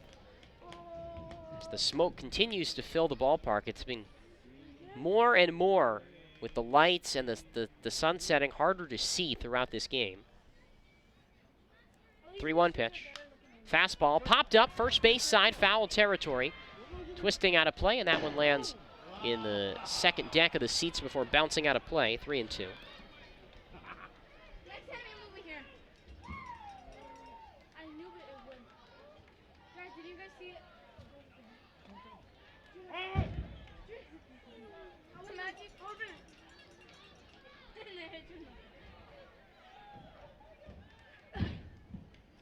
Three-two pitch. That comes in and hits Schwartz on the back. That wasn't even close. And there's 2 on. Nobody out here for Tanner Parker.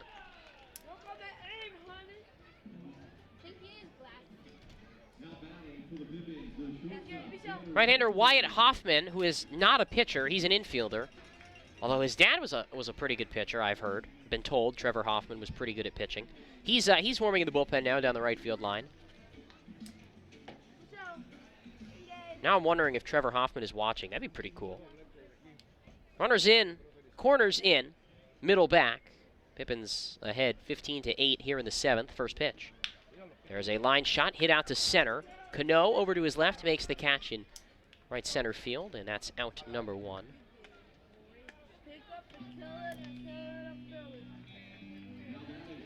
And with 2 away, it'll bring up the top of the order and Nick DiCarlo. You know, I'm sure a lot of broadcasters Trevor Hoffman has listened to, watching his kids play, or listening to his kids play, but I might be the first one to know off the top of my head that Trevor Hoffman started his minor league career with the one and only Cedar Rapids Reds, playing at the old Veterans Memorial Stadium in the 1980s. Or I think it was the early 90s, actually. Fastball in the outside corner, called a strike to Nick DiCarlo. And the Reds weren't affiliated with Cedar Rapids for all that long. And of course, Trevor Hoffman did not make much of an impact in the major leagues with the Reds. Never pitched for them at all in the bigs. The 0-1, a fastball high and tight, 1-1. 2 on, 1 out. Pippins leading 15-8 in the 8th. Now, the real trivia question is, what team did Trevor Hoffman start his major league career with? Because everybody knows he pitched for the Padres. Most people probably know he ended his career with Milwaukee. It was neither of those teams that he made his debut for. 1-1, down and away, breaking pitch.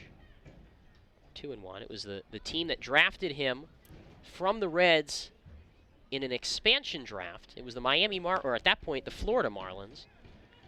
The 1992 expansion draft, he was the 8th overall pick. And then Florida traded him as part of a package for Gary Sheffield in 1993, which a trade that I don't think they'd be too displeased with, given that Sheffield was really, really good. 2-1. Fastball up high, 3-1, but that's letting a Hall of Famer slip away. Of course, the 92 expansion draft when Colorado and Florida entered the league. 2 on, 1 out. DeCarlo is 1 for 5 today. Here's the pitch. Both runners take off. Pitch is taken in the dirt. Ball 4, and the bases are loaded for Eddie Pelk.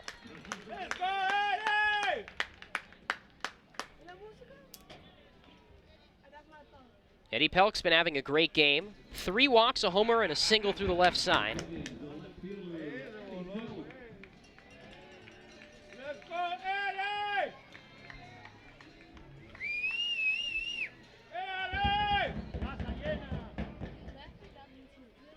Righty versus lefty.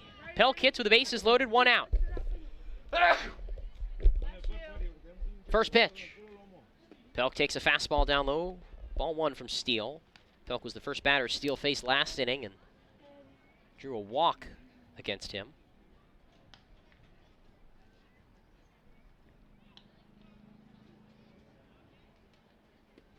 One-0 pitch.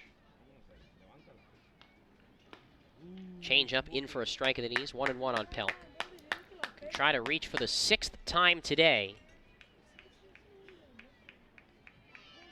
2 hits, 4 runs scored, 3 walks. 1-1. And there's a fly ball fouled off to the left, 1-2. Bases loaded with Rice at third, Schwartz at second, DeCarlo at first, 1 out. Pippins leading it 15-8 in the bottom of the 8th inning.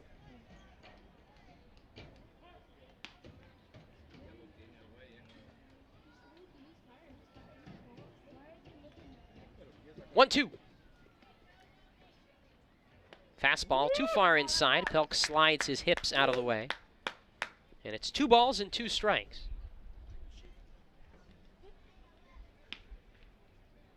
Bases loaded, 1 out in the bottom of the 7th.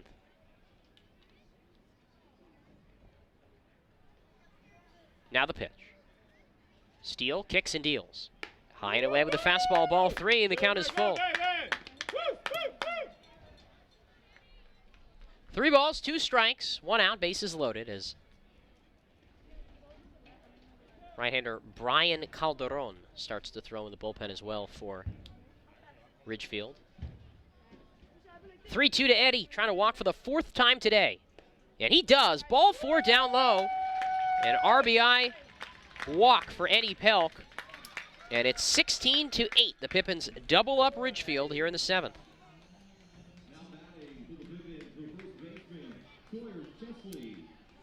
Sawyer Chesley will hit. Rice scores. Schwartz to third. DeCarlo to second. And Chris Cota, Raptors manager, out to the mound. He is going to relieve Brandon Steele and bring in a position player. As Wyatt Hoffman will enter, and we'll take a break here on the Nathan's Famous Broadcast Network. Our staff loves baseball, and we know how to match you with the perfect vehicle that fits your baseball lifestyle.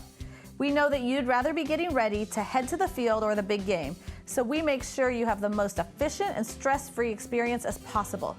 So if you're a baseball fan in the market this month for a newer vehicle, go online or give us a call so that you can set up a time for you to experience our easy and upfront pricing and our hands-on trade-in process that will really ensure you have a great experience and get a great value while shopping with us. Harvest Auto, where we're happy to support you and the activities you love.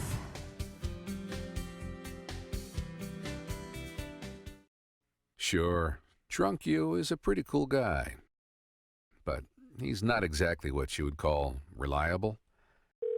He's not a maker of great decisions, or, for that matter, even adequate decisions. The point is, you shouldn't trust the version of you that created the macaroni taco to create a plan to get you home safe. Make a plan before you party.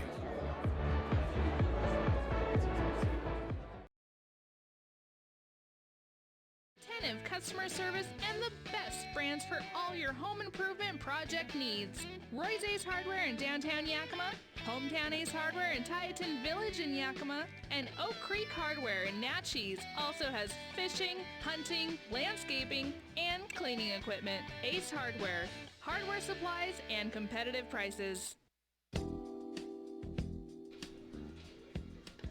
Wyatt Hoffman takes over on the mound for Ridgefield with the bases loaded, 1 out.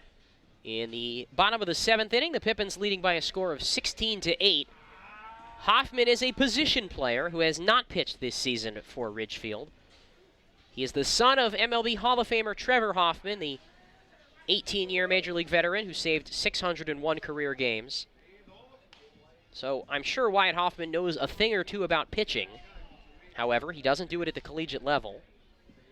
And they're putting him in a pretty tough spot here. The bases loaded, 1 out in an 8-run game in the bottom of the 7th inning. Here at the Orchard as we approach 3 hours of game time. 16 runs on 15 hits, 2 errors for the Pippins. 8 runs, 9 hits, 3 errors for Ridgefield. Sawyer Chesley, the batter, 2 for 4 today. Hoffman glances at third and then at first. Now delivers. And comes in and hits Chesley on the first pitch of his night. The Pippins tack another one on. An RBI hit by pitch brings home Luke Schwartz, and it is 17-8. Yakima Valley on top here in the bottom of the 7th. DiCarlo to third, Pelk to second, Chesley to first, and James Bell and his 4 hits to the plate. Now something worth watching, the last time a Pippin had 5 hits was over 3 years ago in 2016. Pitch to Bell. Fastball high and away, ball 1, but he'll need to get pitches to hit to get a 5th hit. 17-8, Pippins leading in the bottom of the 7th, the 1-0.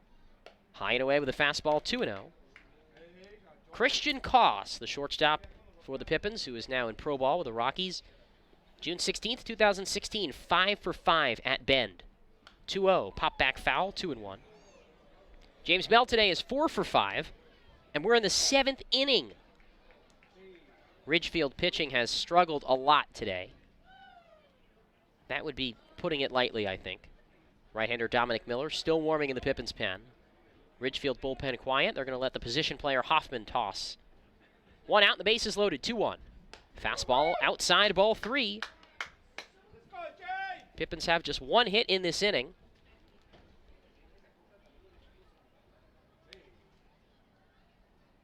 Kicking the 3-1.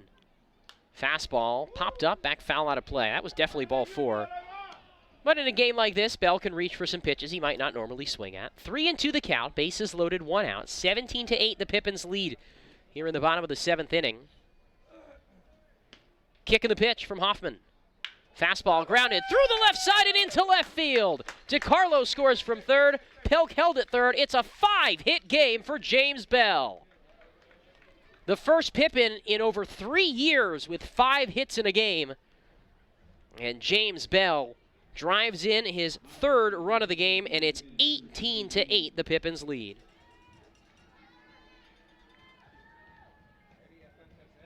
You know, the last guy who drove in, who had 5 hits in a game for a Pippin, went on to have a pretty good career and is now in the Rockies organization. 5 hits for James Bell. The first pitch to Tyler Dean is fouled back. 0-1 on Dean, who is 1 for 5 today. Pelk at third, Chesley at second, Bell at first. 18-8, Pippins ahead here in the 7th. Pitch from Hoffman. Fastball down and in, 1-1. 2 San Diego natives. Wyatt, of course, grew up where his father made his money. The pitch. And there's a ground ball hit to first, picked up by Hicks. He stumbles with it, has to run into the bag himself, and Hoffman didn't cover the bag. Hicks was waiting for Hoffman to cover the bag, so it's an error. Could go on either the pitcher or the first baseman, because Hicks probably had time to run that to the bag himself. Either way, another run comes in, the chains keep moving, and it's 19-8, the Pippins lead.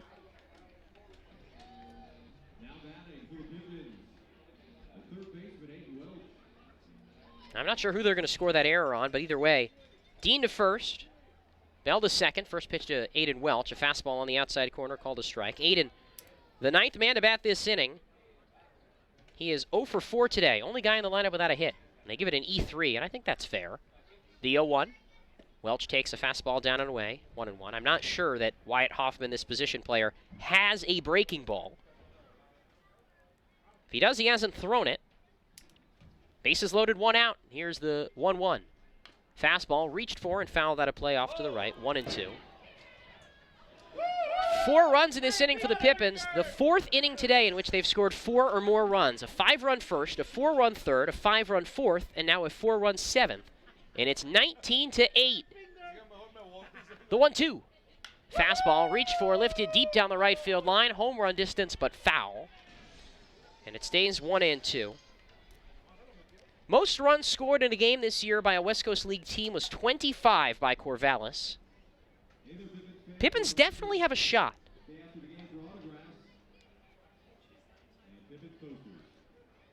1-2 the count. Pitch from Hoffman. Fastball lined into center field. Cano comes on, makes the catch. Runner tags up from third. Chesley's coming home. They don't even bother to throw. It's a sac fly for Aiden Welch, and the Pippins lead is now 20, count them, to 8 here in the bottom of the 7th inning.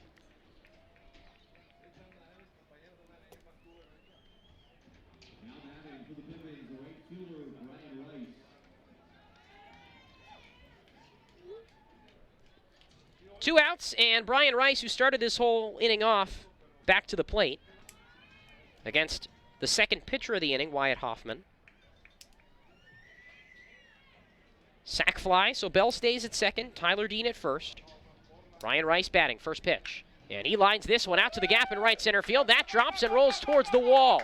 Bell around third, he scores. Dean headed to third. It's an RBI double for Brian Rice, and the Pippins add another 21-8 here in the bottom of the 7th inning.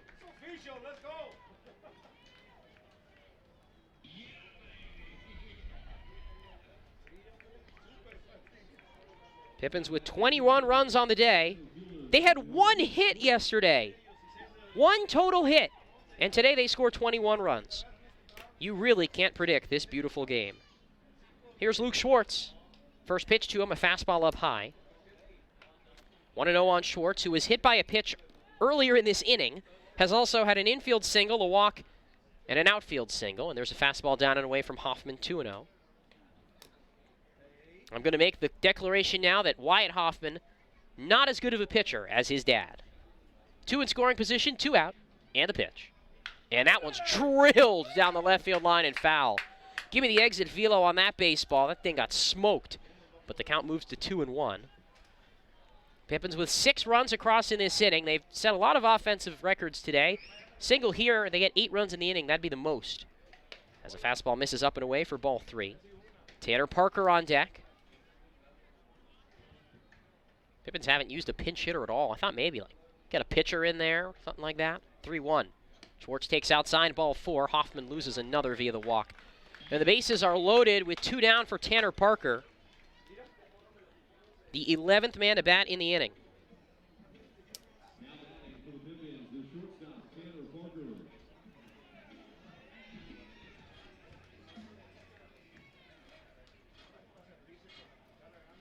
Here's the first pitch to Parker.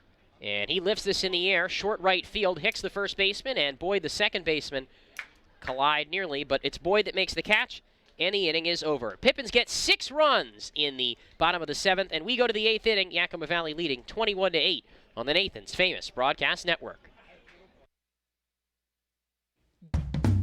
Puget Sound native Mike Runyon can fit more in a day than most, which is good, because in addition to being a craft beer pioneer and working parent, he grows his own food, rides BMX, and has even been known to try a chainsaw carving or 2.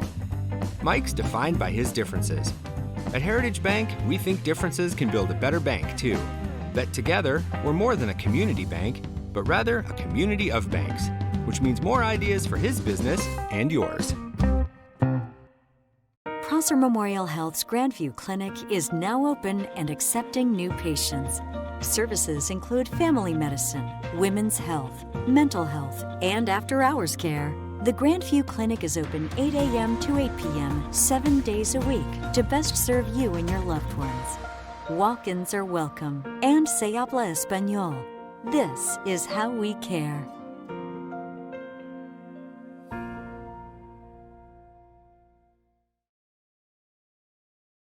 Bar and Grill in Sela offers an upscale dining experience in a relaxed atmosphere in downtown Sela. With savory entrees and specialty drinks, tailgaters provide something for customers of all ages. Cheer on your favorite team in the restaurant while experiencing 1950s charm with a modern twist. Visit Tailgaters Bar and Grill today, located at 110 East 3rd Avenue at Viking Village in Sela. Tailgaters Bar and Grill.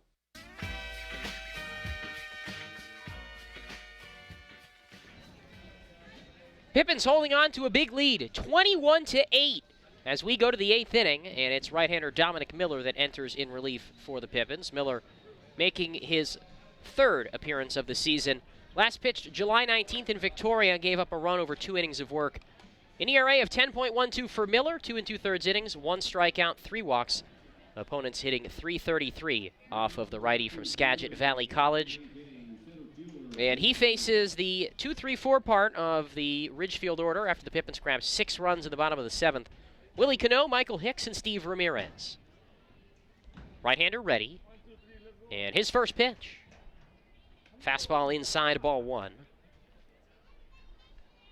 Miller, who the Pippins picked up from the Northwest Hunkers a couple of weeks ago, replaces Mark Wanarabich, who 3 2/3 innings, 6 runs. 1-0. Cano takes a fastball in for a strike, 1-1. Game 2 tomorrow, 6:05 first pitch. 5:50 pregame show. 1-1. Fastball down and away, 2-1. The Pippins will send right-hander Tristan Vreeling to the mound, and he'll be opposed by a pitcher to be determined for Ridgefield. 2-1. Fastball on the outside corner, called a strike, 2-2. The thing with Ridgefield is it doesn't seem like they really have a good idea of who's going to throw because they're short on arms. 2-2. Miller fires. And there's a soft ground ball, third base side, foul. 2 finals in the West Coast League. Port Angeles 3, Bellingham 1. Bend 13, Corvallis 1. How about that? Corvallis on a 2-game losing streak. I can't believe my eyes. How about Bellingham, too? They were very close to winning the first half of the North Division. They are now in sole possession of last place in the North Division in the second half. 2-2. Swing and a miss. He got Cano on a high fastball. Cano down for the 4th time on strikes. What a way to start the 8th. Good rise on that heater from Dominic Miller, and now Michael Hicks bats. Pippins leading it 21-8 in the top of the 8th. That's a 13-run differential. The all-time record for the largest win in terms of run differential is 14. Set back in the 2015 season. The pitch. Fastball up and away for ball 1. And it's not in our record book, but I'm going to search for the most runs scored by the Pippins in a game. 1-0. Fastball outside for ball 2. Hicks has singled in a 1-for-4 day.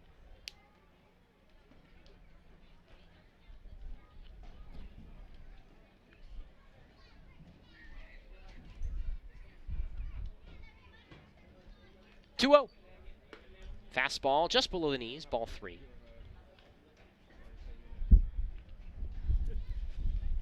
Base is empty, 1 away. Pippins leading 21-8 in the 8th. Pitch. Fastball on the outside corner, 3-1.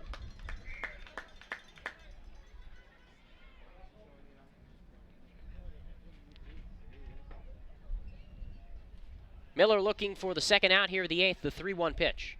Misses up high with a fastball, ball 4, and Hicks walks. And it will bring up Steve Ramirez. Now batting for the Raptors, the designated hitter, Steve Ramirez.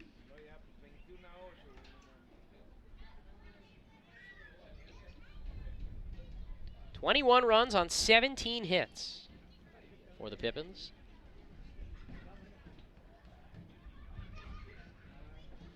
First pitch to Ramirez, right on right. Miller fires, and there's a fastball in for a strike at the letters.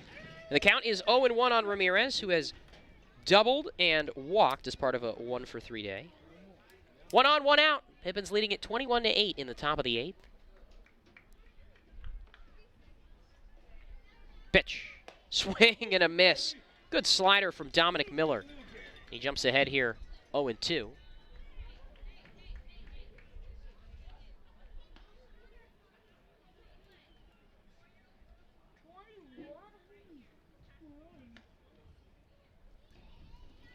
Now the pitch. And there's a pop fly, short right field. Rice headed towards the line. He runs out of room, and that's out of play. Just confirmed the Pippins have shattered their all-time team record for runs scored. The previous record was a 16-2 win over Klamath Falls on June 7th, 2015. That day they scored 16 runs on 17 hits. Today they've scored 21 runs on 17 hits. 0-2. Fastball up high, 1-2. 1 on, 1 out. Pippins leading it 21-8. And I should preface, that's in league play. League play only. 1-2. Ground ball hit to third, foul. Stays 1-2.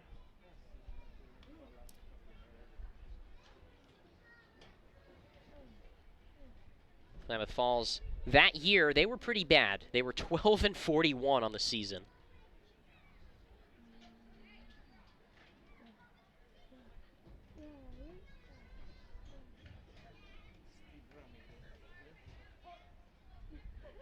One and 2 pitch.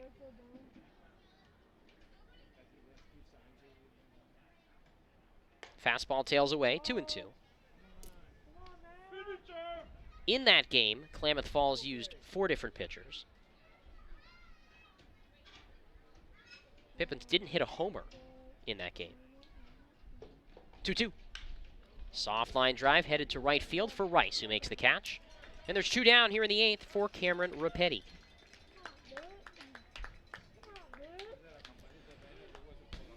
Now batting for the Raptors, the right fielder, Cameron Rapetti.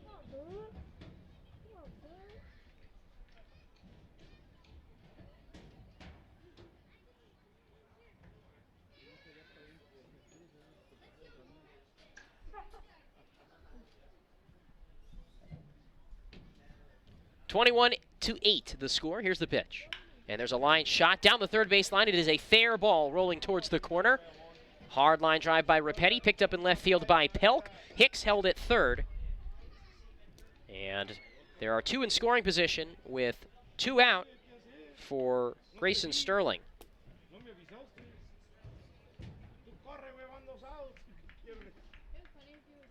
batting for the Raptors, the left fielder, Grayson Sterling.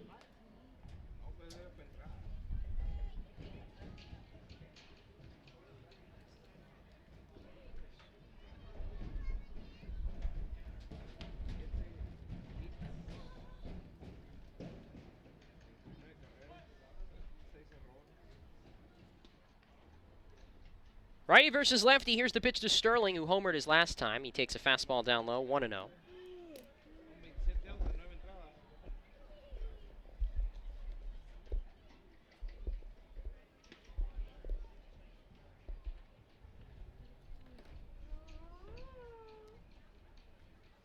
One-0 pitch.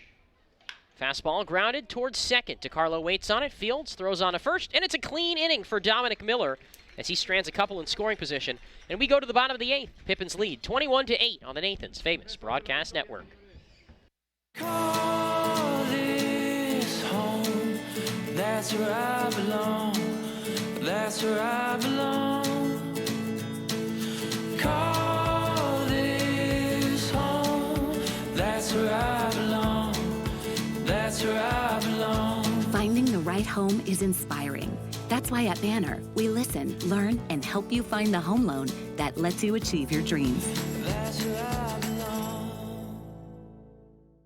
Les Schwab is proud to introduce two of our best tires ever just in time for summer road trip season. There's our exclusive open range AT that we believe is our quietest, smoothest, and best all-season traction tire ever. Or the Reputation, our exclusive high-mileage premium passenger tire. Get even more road trip ready with our free pre-trip safety check. Stop by or book an appointment today at leschwab.com. Les Schwab Tires. Doing the right thing matters. Planet Fitness is the one and only judgment-free zone. That means for just $10 a month, you can work out at your own pace and just do you. However you want, whenever you want. Get free fitness training and tons of cardio and strength equipment, plus a totally friendly staff for just $10 a month with absolutely no judgment. We want you to be you for just $10 a month. Come in for a free tour or join online at planetfitness.com. Planet Fitness.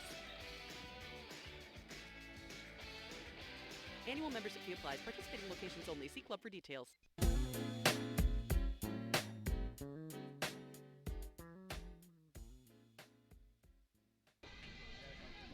(21-8), the Pippins lead over the Ridgefield Raptors. They've set a team record for the most runs ever in team history and shattered it.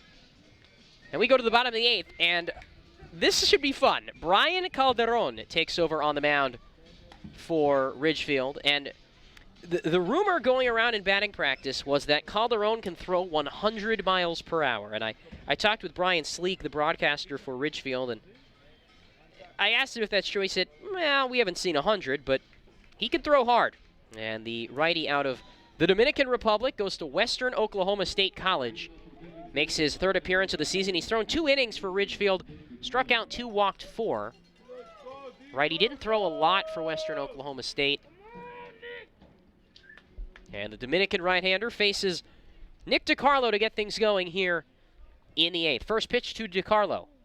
Fastball grounded back up the middle softly. The shortstop Weaver Fields throws on to first in time for the out. Well, DiCarlo made contact, but he grounds out for the first pitch. And now Eddie Pelk bats. Eddie Pelk has walked 4 times, has homered and singled.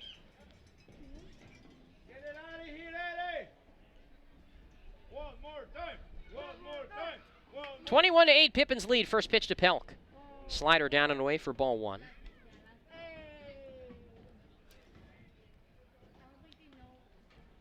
(1-0). Fastball high and outside. 2-0. Another final in from the West Coast League. Cowlitz 5, Walla Walla 1. Sweets playoff hopes taking a dent. And the pitch. Fastball outside, 3-0. Well, you can tell this guy throws hard. I think the funniest thing is the way he wears his hat. He's got the old Fernando Rodney taken to another level. It's tilted up, not to the side. 3-0. Fastball just outside, ball 4. Eddie Pelk walks for the 5th time. And in a night with a lot of records, I'm going to have to check. That might be a record 2. 5 walks in a game. He's the first to do it this year. Eddie Pelk has walked 5 times. And that might be a record 2. We'll check on that and get it to you tomorrow. 21-8, Brian Calderon facing Sawyer Chesley. First pitch. A fastball on the inside corner for a strike, and it's 0-1. Chesley is 2 for 4 today. 2 RBIs. Calderon sets. Rocks and deals. And a slider. Drops into the knees for a strike. 0-2. Man, Calderon has looked pretty good. A lot of guys throw hard. Need some time to iron out their control issues, but he seems to have much of it in check. The pitch. And there's a ground ball hit left side of the infield. Weaver, the shortstop, goes to second for 1. On to first. It's a double play. And Brian Calderon with an pretty easy inning as he gets out of it. And we go to the top of the 9th inning. Pippins trying to close it out, winning over Ridgefield by a score of 21-8 here on the Nathan's Famous Broadcast Network. At Cascade Natural Gas, we help smart businesses cover their bases. Old, new, and in between. No matter the age of your building, they all benefit from energy-efficient choices. Cascade Natural Gas offers a long list of incentives for energy-efficient upgrades. Upgrades that save your business money every day. Become one of the many Cascade business owners benefiting from the quality, comfort, and savings of energy-efficient upgrades. Join Team Energy Efficiency and take advantage of rebates from Cascade Natural Gas. What does traveling really cost you? After all the hassles and spendings along the way, how much do you really save? When you fly YKM, you can save on gas, money, sleep, parking fees, stress, and most of all, the one thing you can't get back, your time. Those savings really add up. What's that worth to you? Fly faster. Fly YKM. Visit flyykm.com, where you can connect to over 85 cities. Book your flight today. Puget Sound native Mike Runyon can fit more in a day than most, which is good, because in addition to being a craft beer pioneer and working parent, he grows his own food, rides BMX, and has even been known to try a chainsaw carving or two. Mike's defined by his differences. At Heritage Bank, we think differences can build a better bank, too. That together, we're more than a community bank, but rather a community of banks, which means more ideas for his business and yours.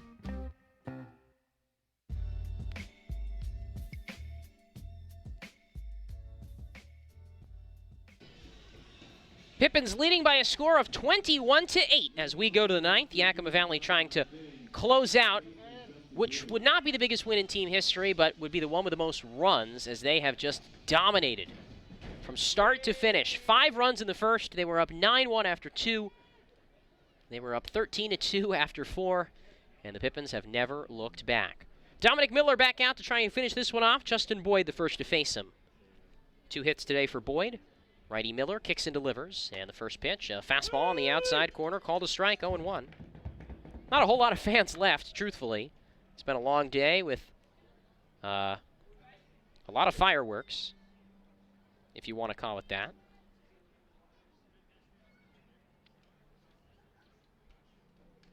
Oh, 1. Fastball down low. 1-1.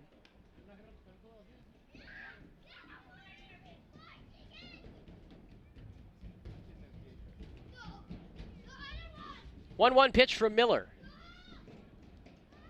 Righty deals. Slider cut on and missed on the outer third. Man, that Dominic Miller breaking ball's been really good today. I gotta say, I'm quite surprised by the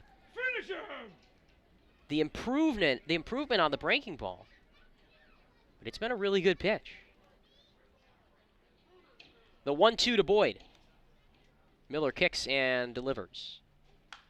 High pop fly, third base side, foul ground. Welch fighting the lights, and he does make the catch. Has to lean back, but grabs it. 1 down in the ninth. Stay tuned for the Pippins postgame show to follow. We'll recap this game from start to finish, run down all the offensive stats, and then take a look around the West Coast League scoreboard and the Major League scoreboard. Getting to pretty tight times in the Major Leagues. Trade deadline coming up on Wednesday. Playoff race is starting to take shape. Here's Dominic Enbuddy, first pitch to the lefty, outside, ball 1. Of course, only 1 trade deadline this year. So any moves you want to make, teams, got to make them by Wednesday. 1 ball, no strikes, bases clear, 1 out, 21-8. Pippins leading in the 9th inning. Dominic Miller, tall blonde lefty, or righty, delivers in the 1-0, pop foul, left side. Right there. Tyler Earn on deck. He's 0 for 4. Somewhat surprisingly, in a game that was 21-8, neither team has had a substitution in the lineup. 1-1. Fastball. Athens called a strike, 1-2. No pinch hitters, no defensive replacements. No pinch runners, nothing like that. Usually these are the games where they flourish. 21-8. Remember, yesterday the Pippins had 1 hit. 1-2. Soft pop fly off to the left, stays 1-2. They had 1 hit. They scored 1 run on Thursday.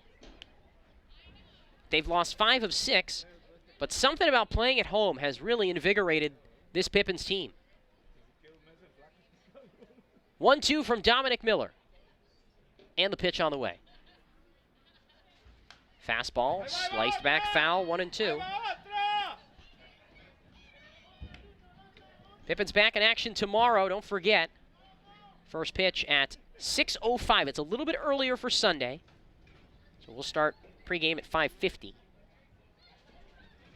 1-2.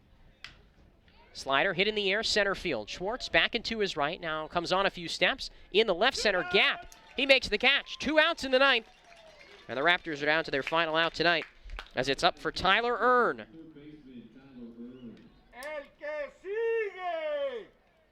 0 for 4 on Earn. 2 strikeouts in his last 2 at-bats, facing Dominic Miller, who's pitched pretty well, trying to close this out for the Pippins. The top of the ninth inning, 21-8.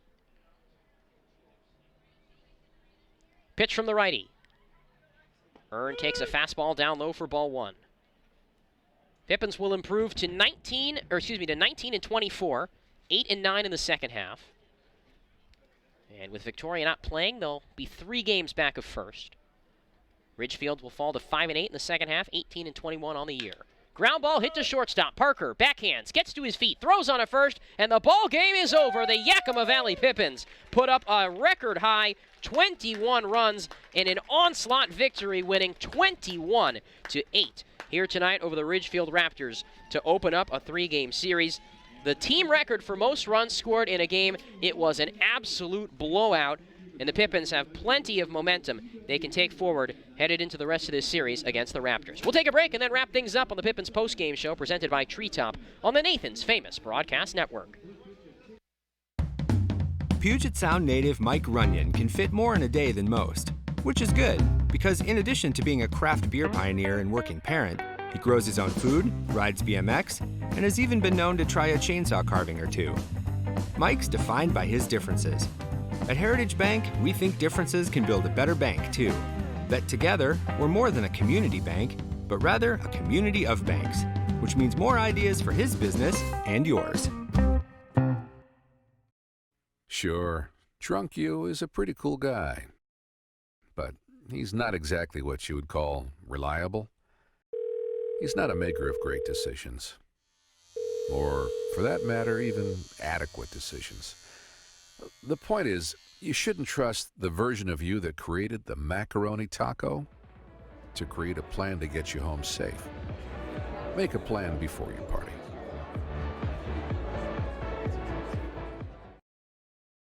What does traveling really cost you? After all the hassles and spendings along the way, how much do you really save? When you fly YKM, you can save on gas, money, sleep, parking fees, stress, and most of all, the one thing you can't get back, your time. Those savings really add up. What's that worth to you? Fly faster. Fly YKM. Visit flyykm.com, where you can connect to over 85 cities. Book your flight today.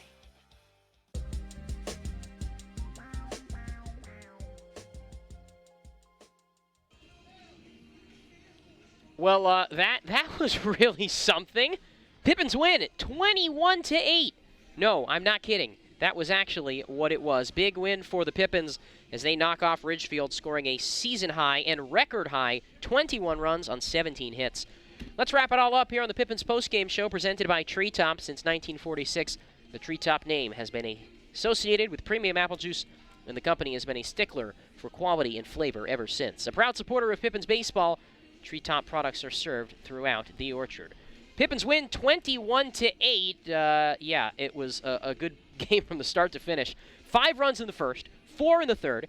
Pippins were leading 13-2 after 4 innings. It kind of felt like Thursday's loss in Kelowna just flipped the other way. But then the Pippins put on 7 more runs and scored a record-high 21, shattering the previous record of 16 runs scored by the Pippins in a game. And let's just hear these offensive statistics. Nick DiCarlo 1 for 6, but he scored 4 runs. Eddie Pelk 2 for 2, 5 walks, 3 RBIs. Sawyer Chesley 2 for 5, 2 RBIs. James Bell 5 for 6, 3 RBIs. Tyler Dean 1 for 6, 3 RBIs. Aiden Welch was 0 for 4. Brian Rice 3 for 5. Luke Schwartz 2 for 3. Tanner Parker 1 for 5. And that is the offensive statistics for the Pippins today. As for on the mound, Mark Wanorovich picked up the win despite giving up 6 runs over 3 2/3 innings of relief. Dominic Miller was pretty good closing things out. 2 innings, he gave up just 1 hit, 1 walk, and 1 strikeout. Hayden Minich takes the loss for the Raptors. He falls to 1-1. And that is what the Pippins finish up. The game was played in front of 1,254 fans. And the game took 3 hours and 13 minutes as the Pippins set team records in runs. James Bell becomes the first player with a 5-hit game in more than 3 seasons. And I'll have to check on this, but I believe Eddie Pelk may have become the first player in team history to walk 5 times in one game. He reached in all 7 of his plate appearances, and his on-base percentage went up to .581. Quite the game for Mr. Pelk. And James Bell as well. His batting average, after going 5 for 6, improved from .250 to .320. Good things for James Bell. With that, let's take a look at the West Coast League scoreboard. Final scores around the league. Bend 13, Corvallis 1, Cowlitz 5, Walla Walla 1, Wenatchee 6, Portland 3, Port Angeles 3, Bellingham 1, and Yakima Valley beating Ridgefield 21-8. In the major leagues, every game finished. Blue Jays beat the Rays in 12 innings, 10-9. Yankees fall to the Red Sox 9-5. Dodgers 9, Nationals 3, Mariners 8, Tigers 1, D-backs 9, Marlins 2, Braves 15, Phillies 7. Rockies fall to the Reds 3-1. Mets shut out the Pirates 3-0. Twins lose to the White Sox 5-1. Brewers in extras over the Cubs 5-3 on a Keston Hiura walk-off 2-run homer in the 10th. Indians 9, Royals 1, Astros 8, Cardinals 2, Padres 5, Giants 1. Orioles over the Angels 8-7, and the A's beat the Rangers 5-4. That'll pretty much wrap things up here from Yakima County Stadium. Pippins with their second biggest win in team history, 13 runs. Their best offensive night in team history, 21 runs. And they pull out the win tonight over the Ridgefield Raptors by a final score of 21-8. Appreciate everybody tuning in. Be sure to join us tomorrow at 6:05 first pitch, 5:50 pregame. For Austin and McKenna on the controls, my name is Miles Klotz. Thanking you for tuning in. Hope everybody has a good rest of your Saturday night.